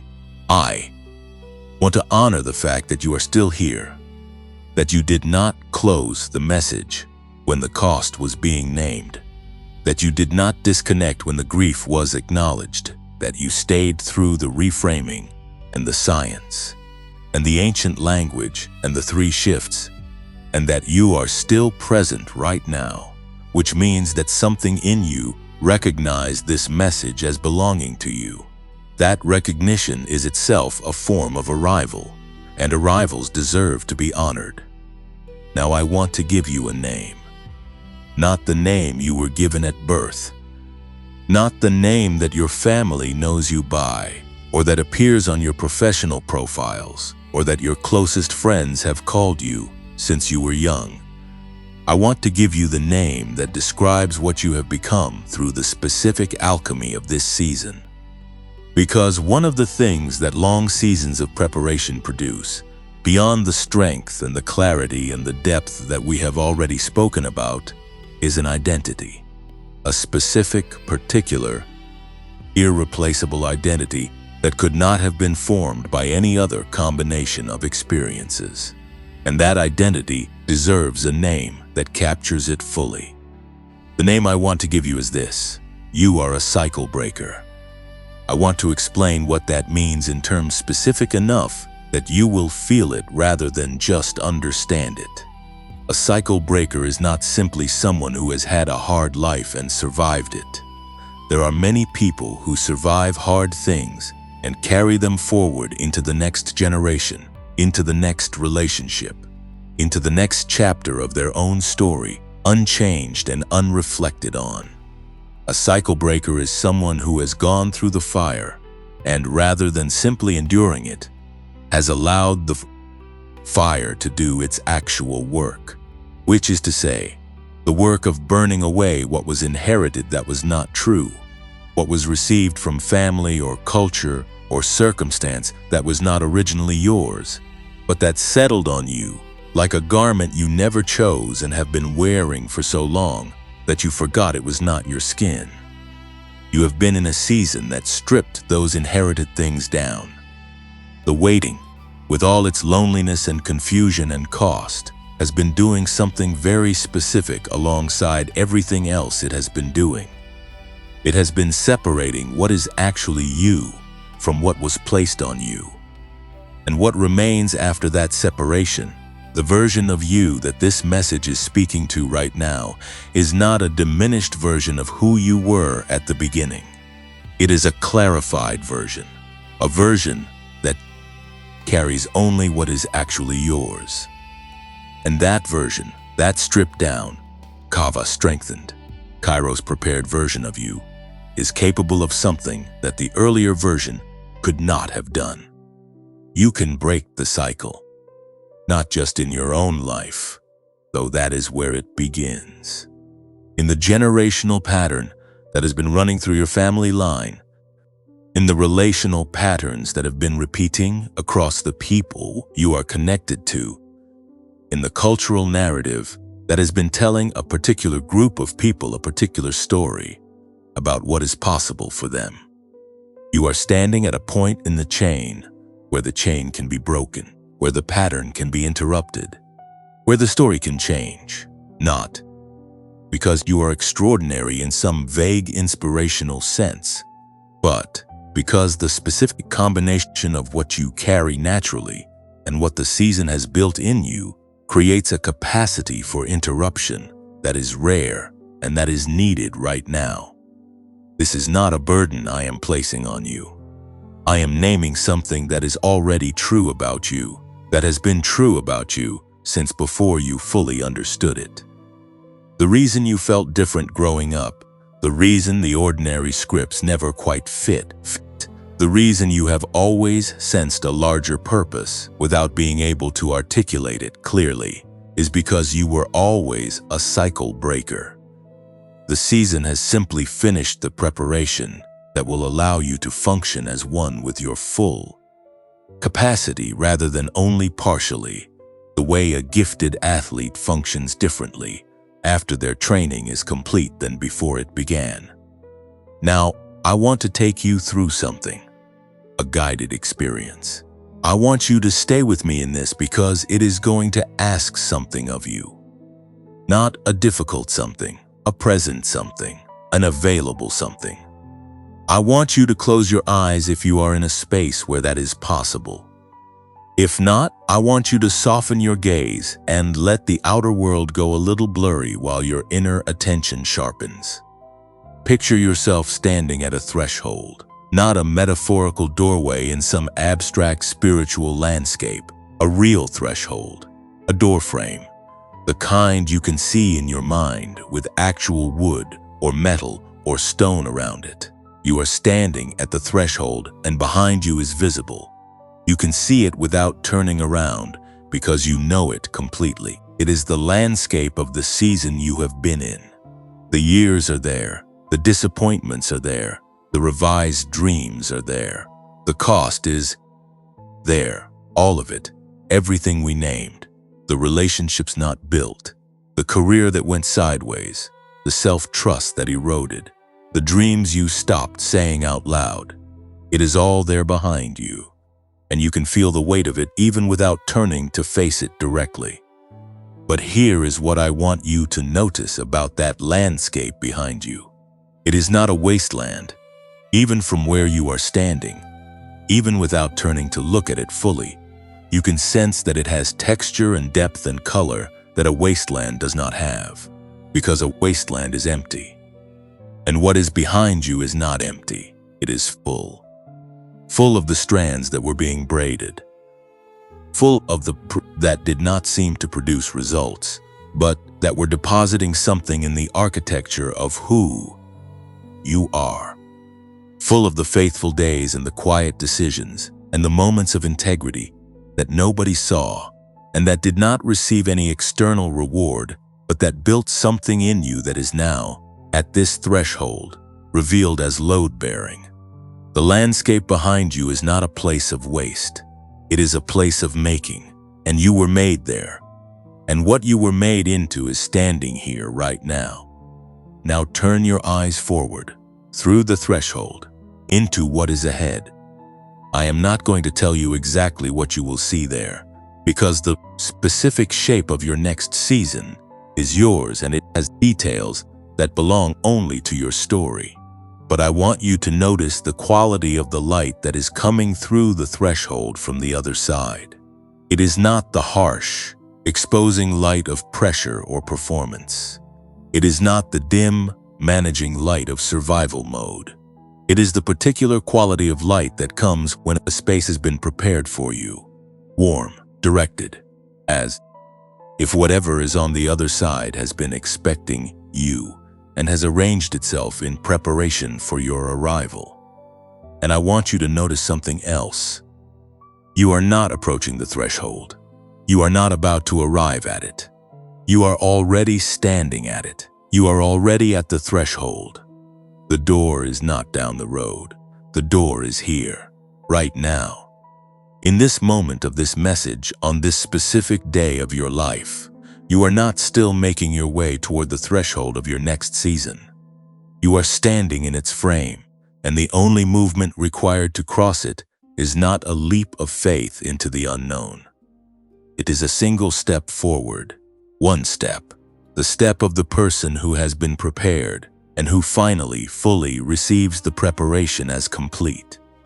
Before you take that step, I want to speak some things over you, not in a performative way, in the way that a person who sees you fully and knows what you have carried would speak into your life if they had the chance to do so.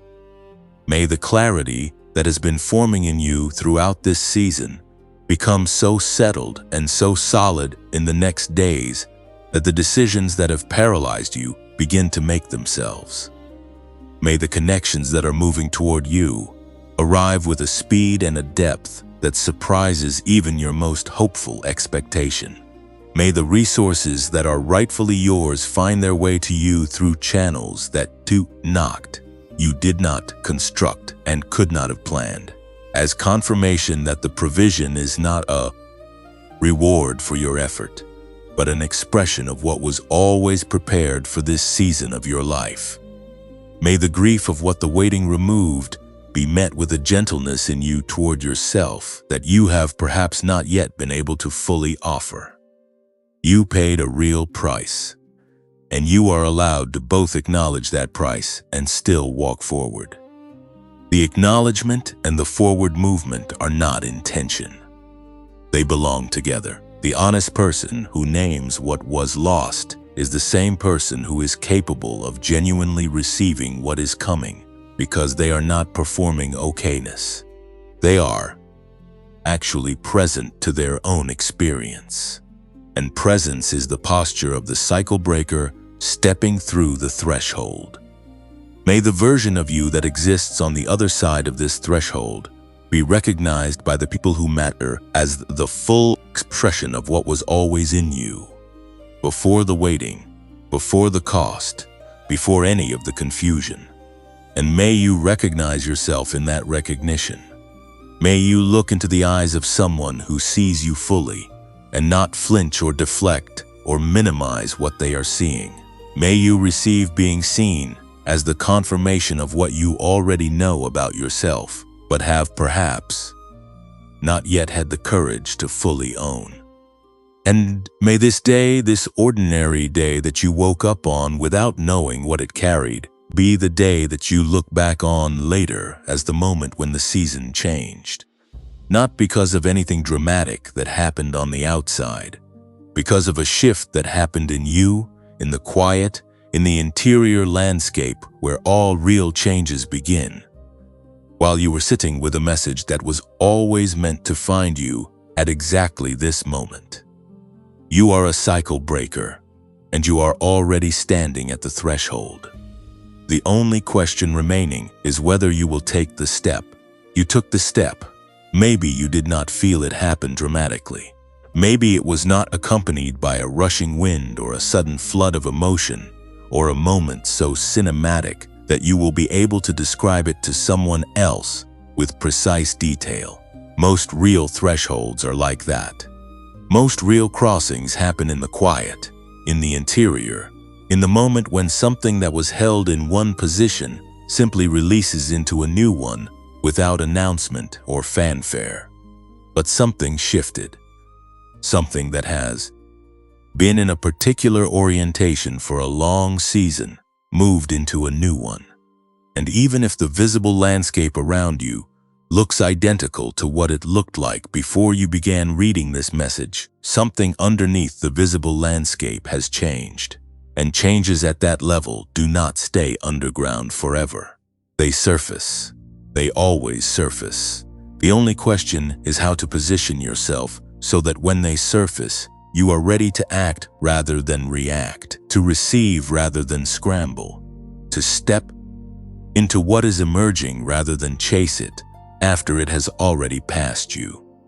So now I want to give you the most practical section of this entire message, because understanding your identity as a cycle breaker, understanding the Kairos moment, understanding the 3 shifts that are moving in your direction, none of that becomes fully real until it meets the ground of your actual daily life, until it touches the specific, concrete, unglamorous choices you make on a Wednesday morning when nothing feels particularly sacred and the revelation of the previous night seems a little less vivid in the ordinary light of a new day.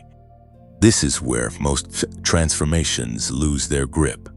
Not in the moment of insight, in the morning after the moment of insight, in the day that follows the breakthrough when everything looks the same and the mind begins to negotiate with the experience and ask whether it was real.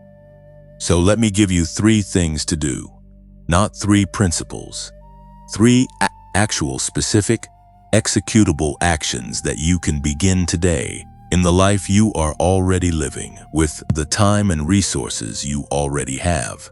That will serve as the physical anchoring of everything this message has been building toward. The first is the practice of intentional attention redirection. Here is what I mean by that.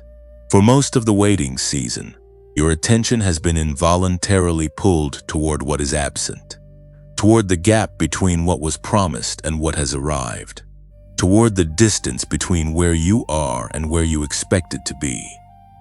That involuntary pull is not weakness. It is the natural gravitational force of unmet expectation. But one of the most important things a cycle breaker does in the season of transition is learn to redirect attention from the gap to the ground, from what is not yet present to what is already present and usable, from the distance to the next step that is actually available. The practice is simple but requires genuine discipline. Once a day, preferably in the morning before the noise of the day establishes its dominance, you identify one thing that is already in your possession, one relationship, one skill, one resource, one small opportunity, one capacity that you have developed through the season. You give it your full, undivided, deliberate attention for 5 minutes, not to analyze it, not to evaluate whether it is enough, simply to be fully present to what is already here and to ask one question of it. The question is, what is the one next step this thing is asking me to take? Not the full plan, not the complete strategy, the one next step. And then you write that step down and you take it before the day is finished. This practice does the something that chosen ones in transition seasons most need done. It interrupts the paralysis that comes from trying to see the whole staircase before taking the first step, and it replaces it with the momentum that comes from taking one step that is actually visible, actually available, actually possible today. Momentum, once begun, builds on itself. The first step creates the conditions for the second step to become visible. The second step creates the conditions for the third. You cannot see the staircase from the bottom, but you can always see the next step if you are standing close enough to it and paying it your genuine attention. The second action is what I want to call a relational audit, not an aggressive or analytical process, a gentle, honest, compassionate review of the relational landscape of your current life.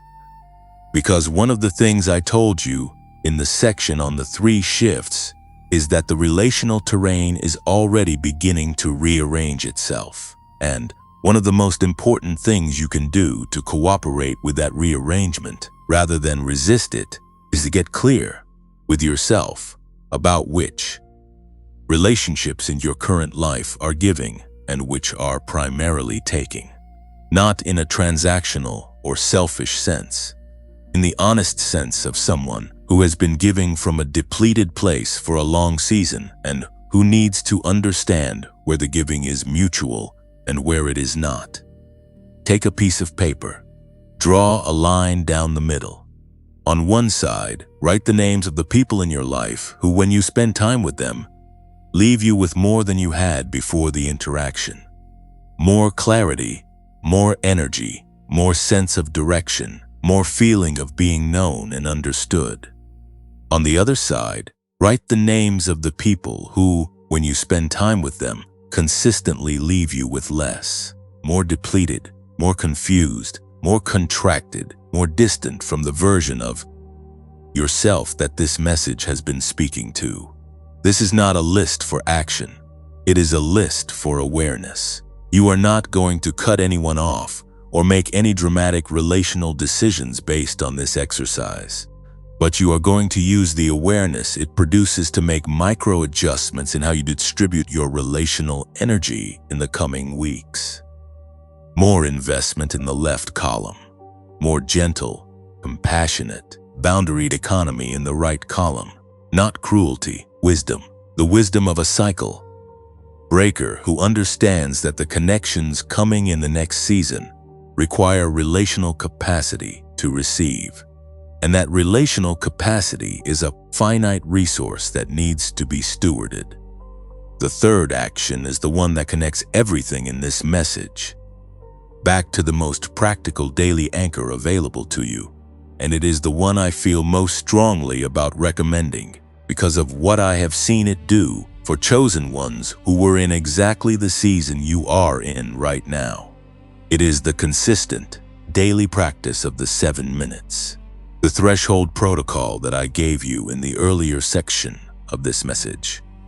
Grateful erasure, followed by the present tense declaration, followed by 7 minutes of genuine quiet.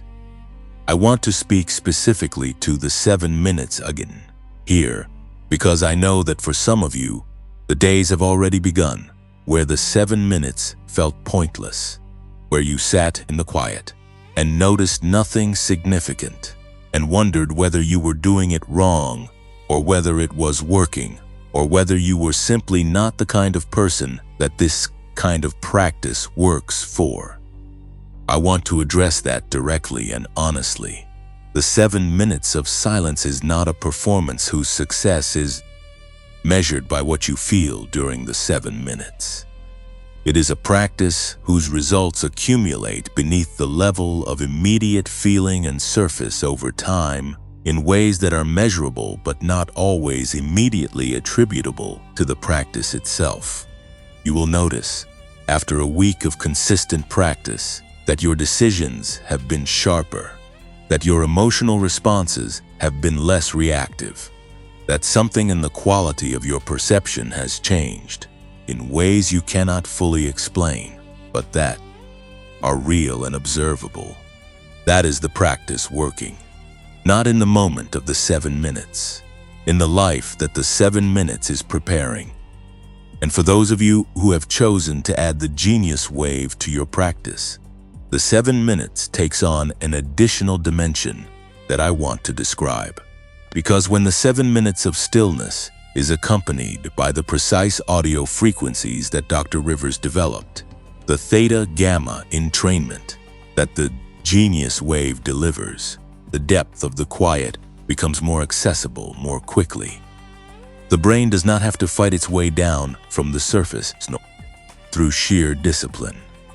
The audio does the guiding work, the way a current guides a boat, and the stillness that is produced is a different quality of stillness than the one most people are able to access through intention alone. It is the stillness of a brain that has been gently moved into its most receptive frequency. And in that frequency, the grateful erasure lands more deeply. The present tense declaration carries more weight.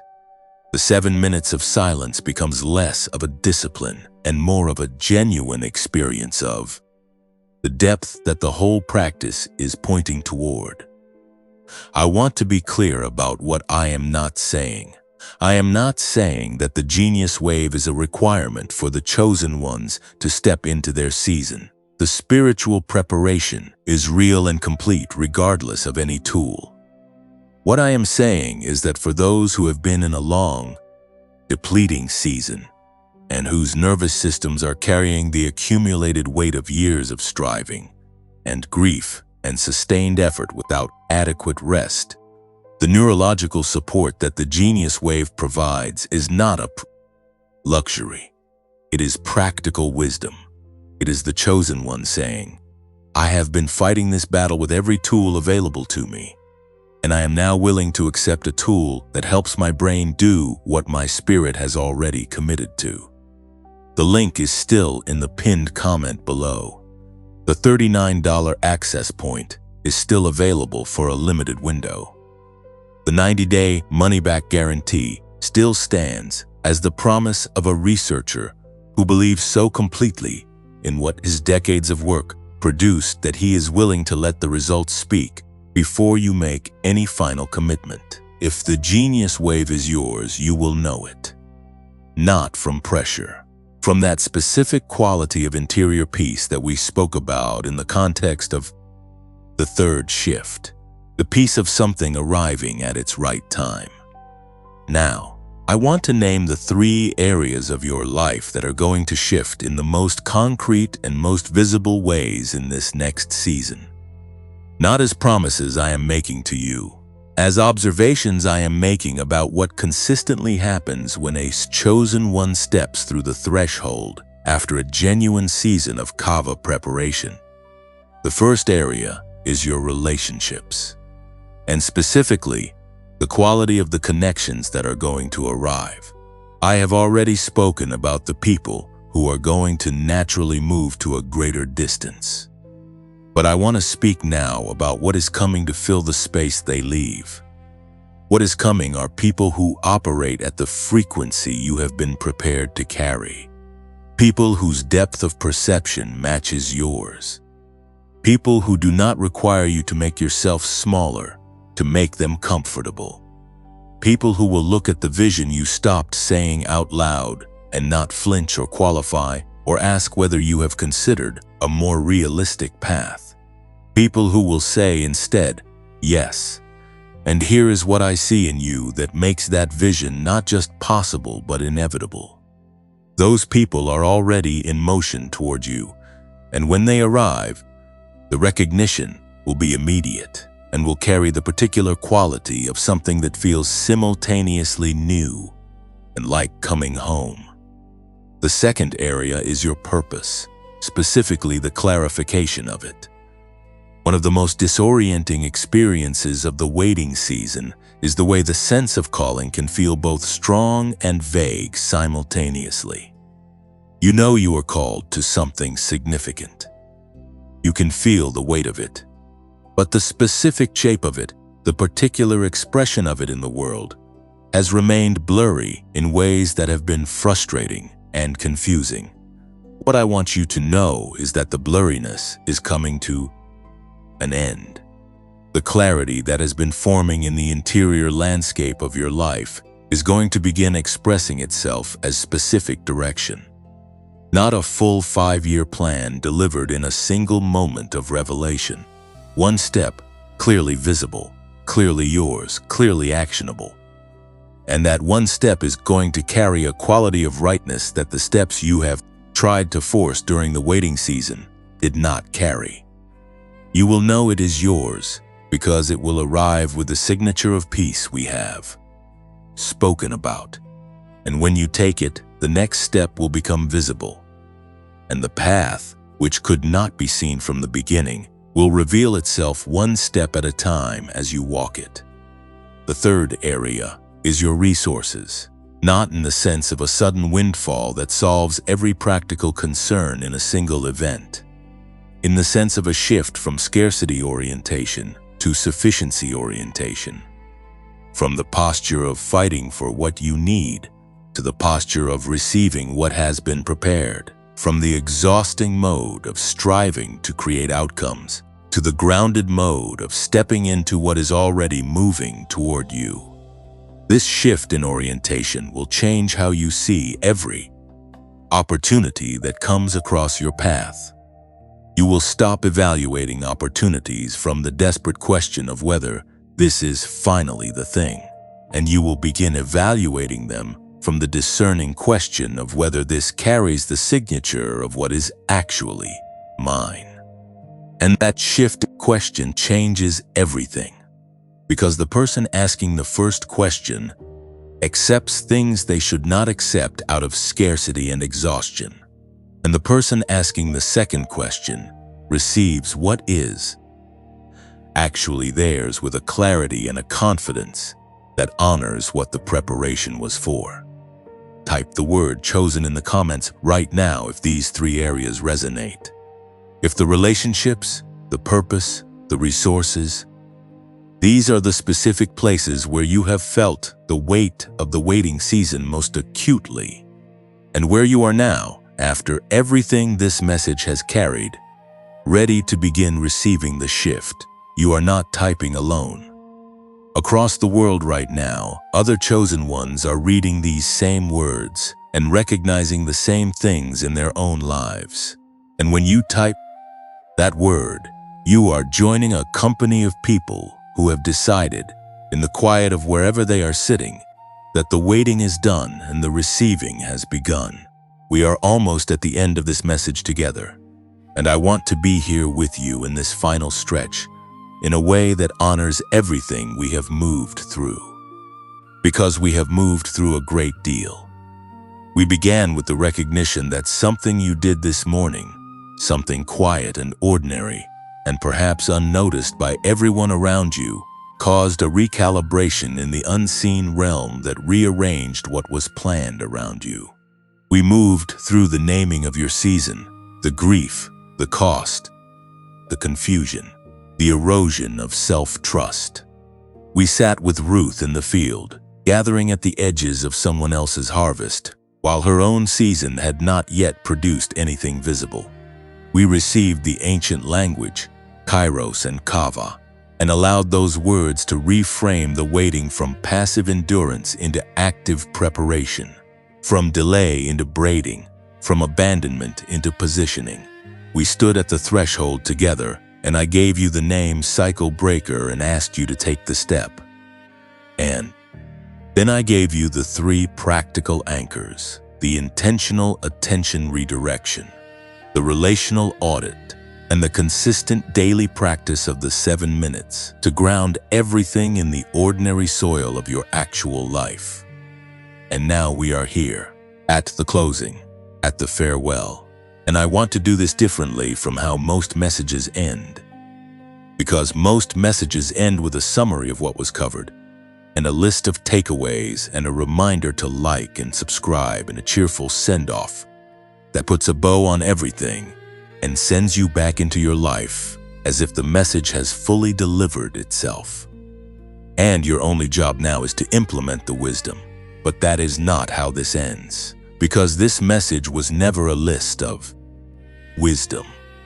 This message was a conversation between someone who sees you and someone who needed to be seen. And conversations do not end with summaries. They end with presence. With the acknowledgement that something real happened between 2 people who were both fully showing up. So let me be here with you for a moment before we say goodbye. I want to thank you for something specific, not for watching or listening or giving this message your time in the generic sense that creators thank audiences for their attention.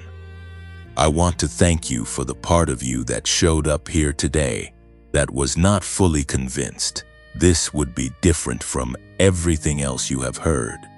The part that was a little tired and a little guarded and a little uncertain whether there was anything left in the territory of chosen ones and divine timing and brain frequencies and ancient Hebrew words that could actually touch the specific, particular, interior experience of your specific, particular life. That part of you, the skeptical part, the protecting itself part, the part that has been disappointed before and is not particularly interested in being disappointed again, that part came anyway. It sat in the room anyway. It listened anyway. And somewhere along the way, it recognized something. Not everything, maybe not even most things, but something. One thing that landed at a depth where landing actually matters. One sentence that described something you have not been able to describe. One moment where the message stopped feeling like a message and started feeling like a mirror. I want to thank that part of you for staying. Because that part staying, the guarded part, the protecting itself part, choosing to remain present through discomfort and through grief, and through the naming of real cost, that is not a small thing. That is actually the most significant kind of courage there is. Not the dramatic courage of the person who leaps into the unknown with full confidence. The quiet courage of the person who does not fully believe yet, but who stays anyway. Who keeps showing up even when showing up has not reliably produced the outcomes that showing up is supposed to produce. Who remains present to their unknown, even when their own life has not been particularly generous with them lately. That courage is the defining quality of the chosen ones. And you have it. You have been exercising it for years, mostly without recognition, mostly without reward, mostly in the private interior space where nobody sees and nobody applauds. But it has been seen. It has always seen. And it has not been without effect. It has been braiding, strand by strand, faithful day by faithful day. It has been contributing to the rope that is now strong enough to hold what is coming. You are not alone in this. I want you to receive that not as a comfort phrase, but as an actual fact about the current moment. All across the world right now, other chosen ones are walking into this exact same message. In different time zones, in different languages, in different seasons that share the same essential shape as yours. In bedrooms and kitchens and parked cars and offices and waiting rooms. People who have been in the quiet fight of a long preparation season and who have been doing it largely without the support of someone who could name what they were in. Those people are reading these words right now. Some of them are at the beginning of what this message carries. Some of them are exactly where you are, at the closing, at the farewell, at the threshold of taking what they have received back into the life that is waiting for them on the other side of the next ordinary morning. You are in a room full of people right now, a room that spans more geography and more story and more seasons of waiting and preparing than you can fully imagine. And none of them arrived here by accident, and neither did you. This room was assembled with intention. This gathering was not random. And the thing that every person in this room carries, the thing that brought them here and kept them here, is the same thing you carry. The stubborn interior frequency that refuses to go fully quiet. The signal that keeps sending even when the response is not immediately visible. The chosen one frequency, the gamma of the spirit. The thing that Dr. Rivers found in the brain, and that the ancient ones found in the experience of Kava, and that the prophets found in the Kairos moment. And that you have been carrying in your own particular way through your own particular season. Now I want to give you one last practice, one final thing to do before you close this message and step back into your life. And this one is about release, about setting something down that you have been carrying for too long. I want you to imagine yourself standing at the threshold again. The same threshold from the earlier section. The door frame with the landscape of the waiting season visible behind you, and the quality of prepared light coming through from the other side ahead of you. But this time, I want you to notice that you are carrying something. On your back, or in your arms, or around your shoulders, like a weight that has become so familiar you have stopped registering it as a weight. It is the accumulated burden of the season. The grief that was not fully processed, the self-trust that was eroded and has not yet been fully restored, the dreams that were revised privately without acknowledgement, the relationships that fell away with grief that was not fully felt, the professional disappointments that were absorbed quietly and alone, the prayers that seemed to land nowhere, the years, all of it. You are carrying all of it to the threshold. And I want you to do something that is simple to describe, and that requires genuine interior willingness to actually do. I want you to set it down, not throw it away in disgust or denial, not pretend it was not real or that it did not cost what it actually cost. Simply set it down. Place it at the threshold. Let it rest at the door frame between the season that is ending and the season that is beginning. You do not need to carry it across. The preparation that the burden produced has already been absorbed into who you are. The strength that the difficulty built has already been braided into your capacity. The wisdom that the loss generated has already become part of how you see and move and receive. You do not need to carry the burden itself into the next season. The burden has already given you everything it had to give. What remains is weight without function, and you are allowed to set it down. Let it rest at the threshold and step through without it. If this message has carried something real for you today, if it has named something that needed to be named, or seen something that needed to be seen, or reframed something that needed a larger context, I want to ask you gently and without pressure to share it with one person. Not for the sake of this channel or this message, or any metric that measures reach and engagement, but because there is someone in your life right now who is in the same season and who has not yet found the language for what they are in. Someone who is carrying the same accumulated weight to the same threshold and who does not yet know that the weight can be set down. Someone who has been in the quiet fight for longer than they have told anyone, and who needs to know that the fight has a name, and the name is preparation, and the preparation is almost complete. Be the one who sends them the thing that names it, because the chosen ones do not only receive, they pass it on. They become, for someone else, the mirror that this message was for you.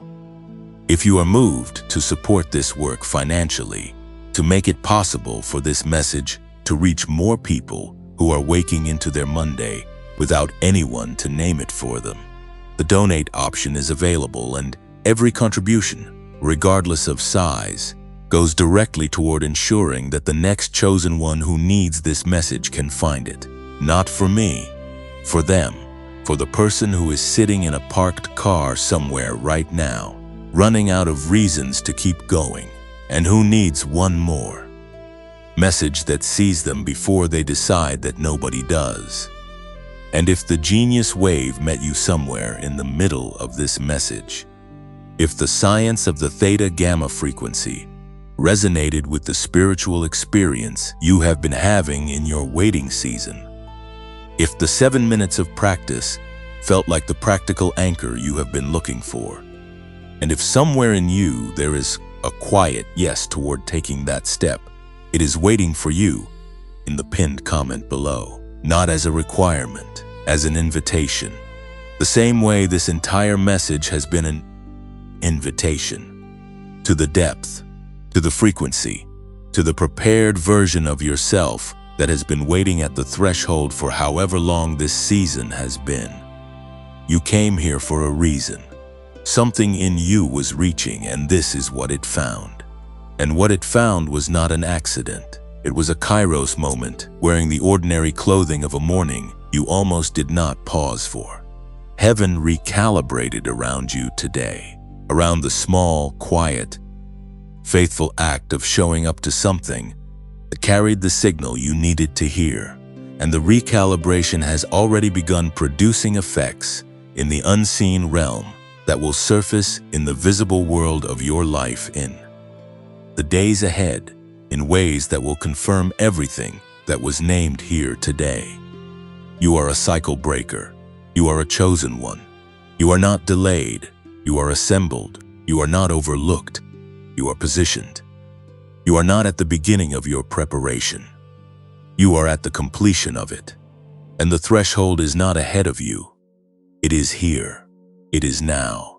It is the breath you are taking at the end of this sentence, and the only step remaining is the one forward.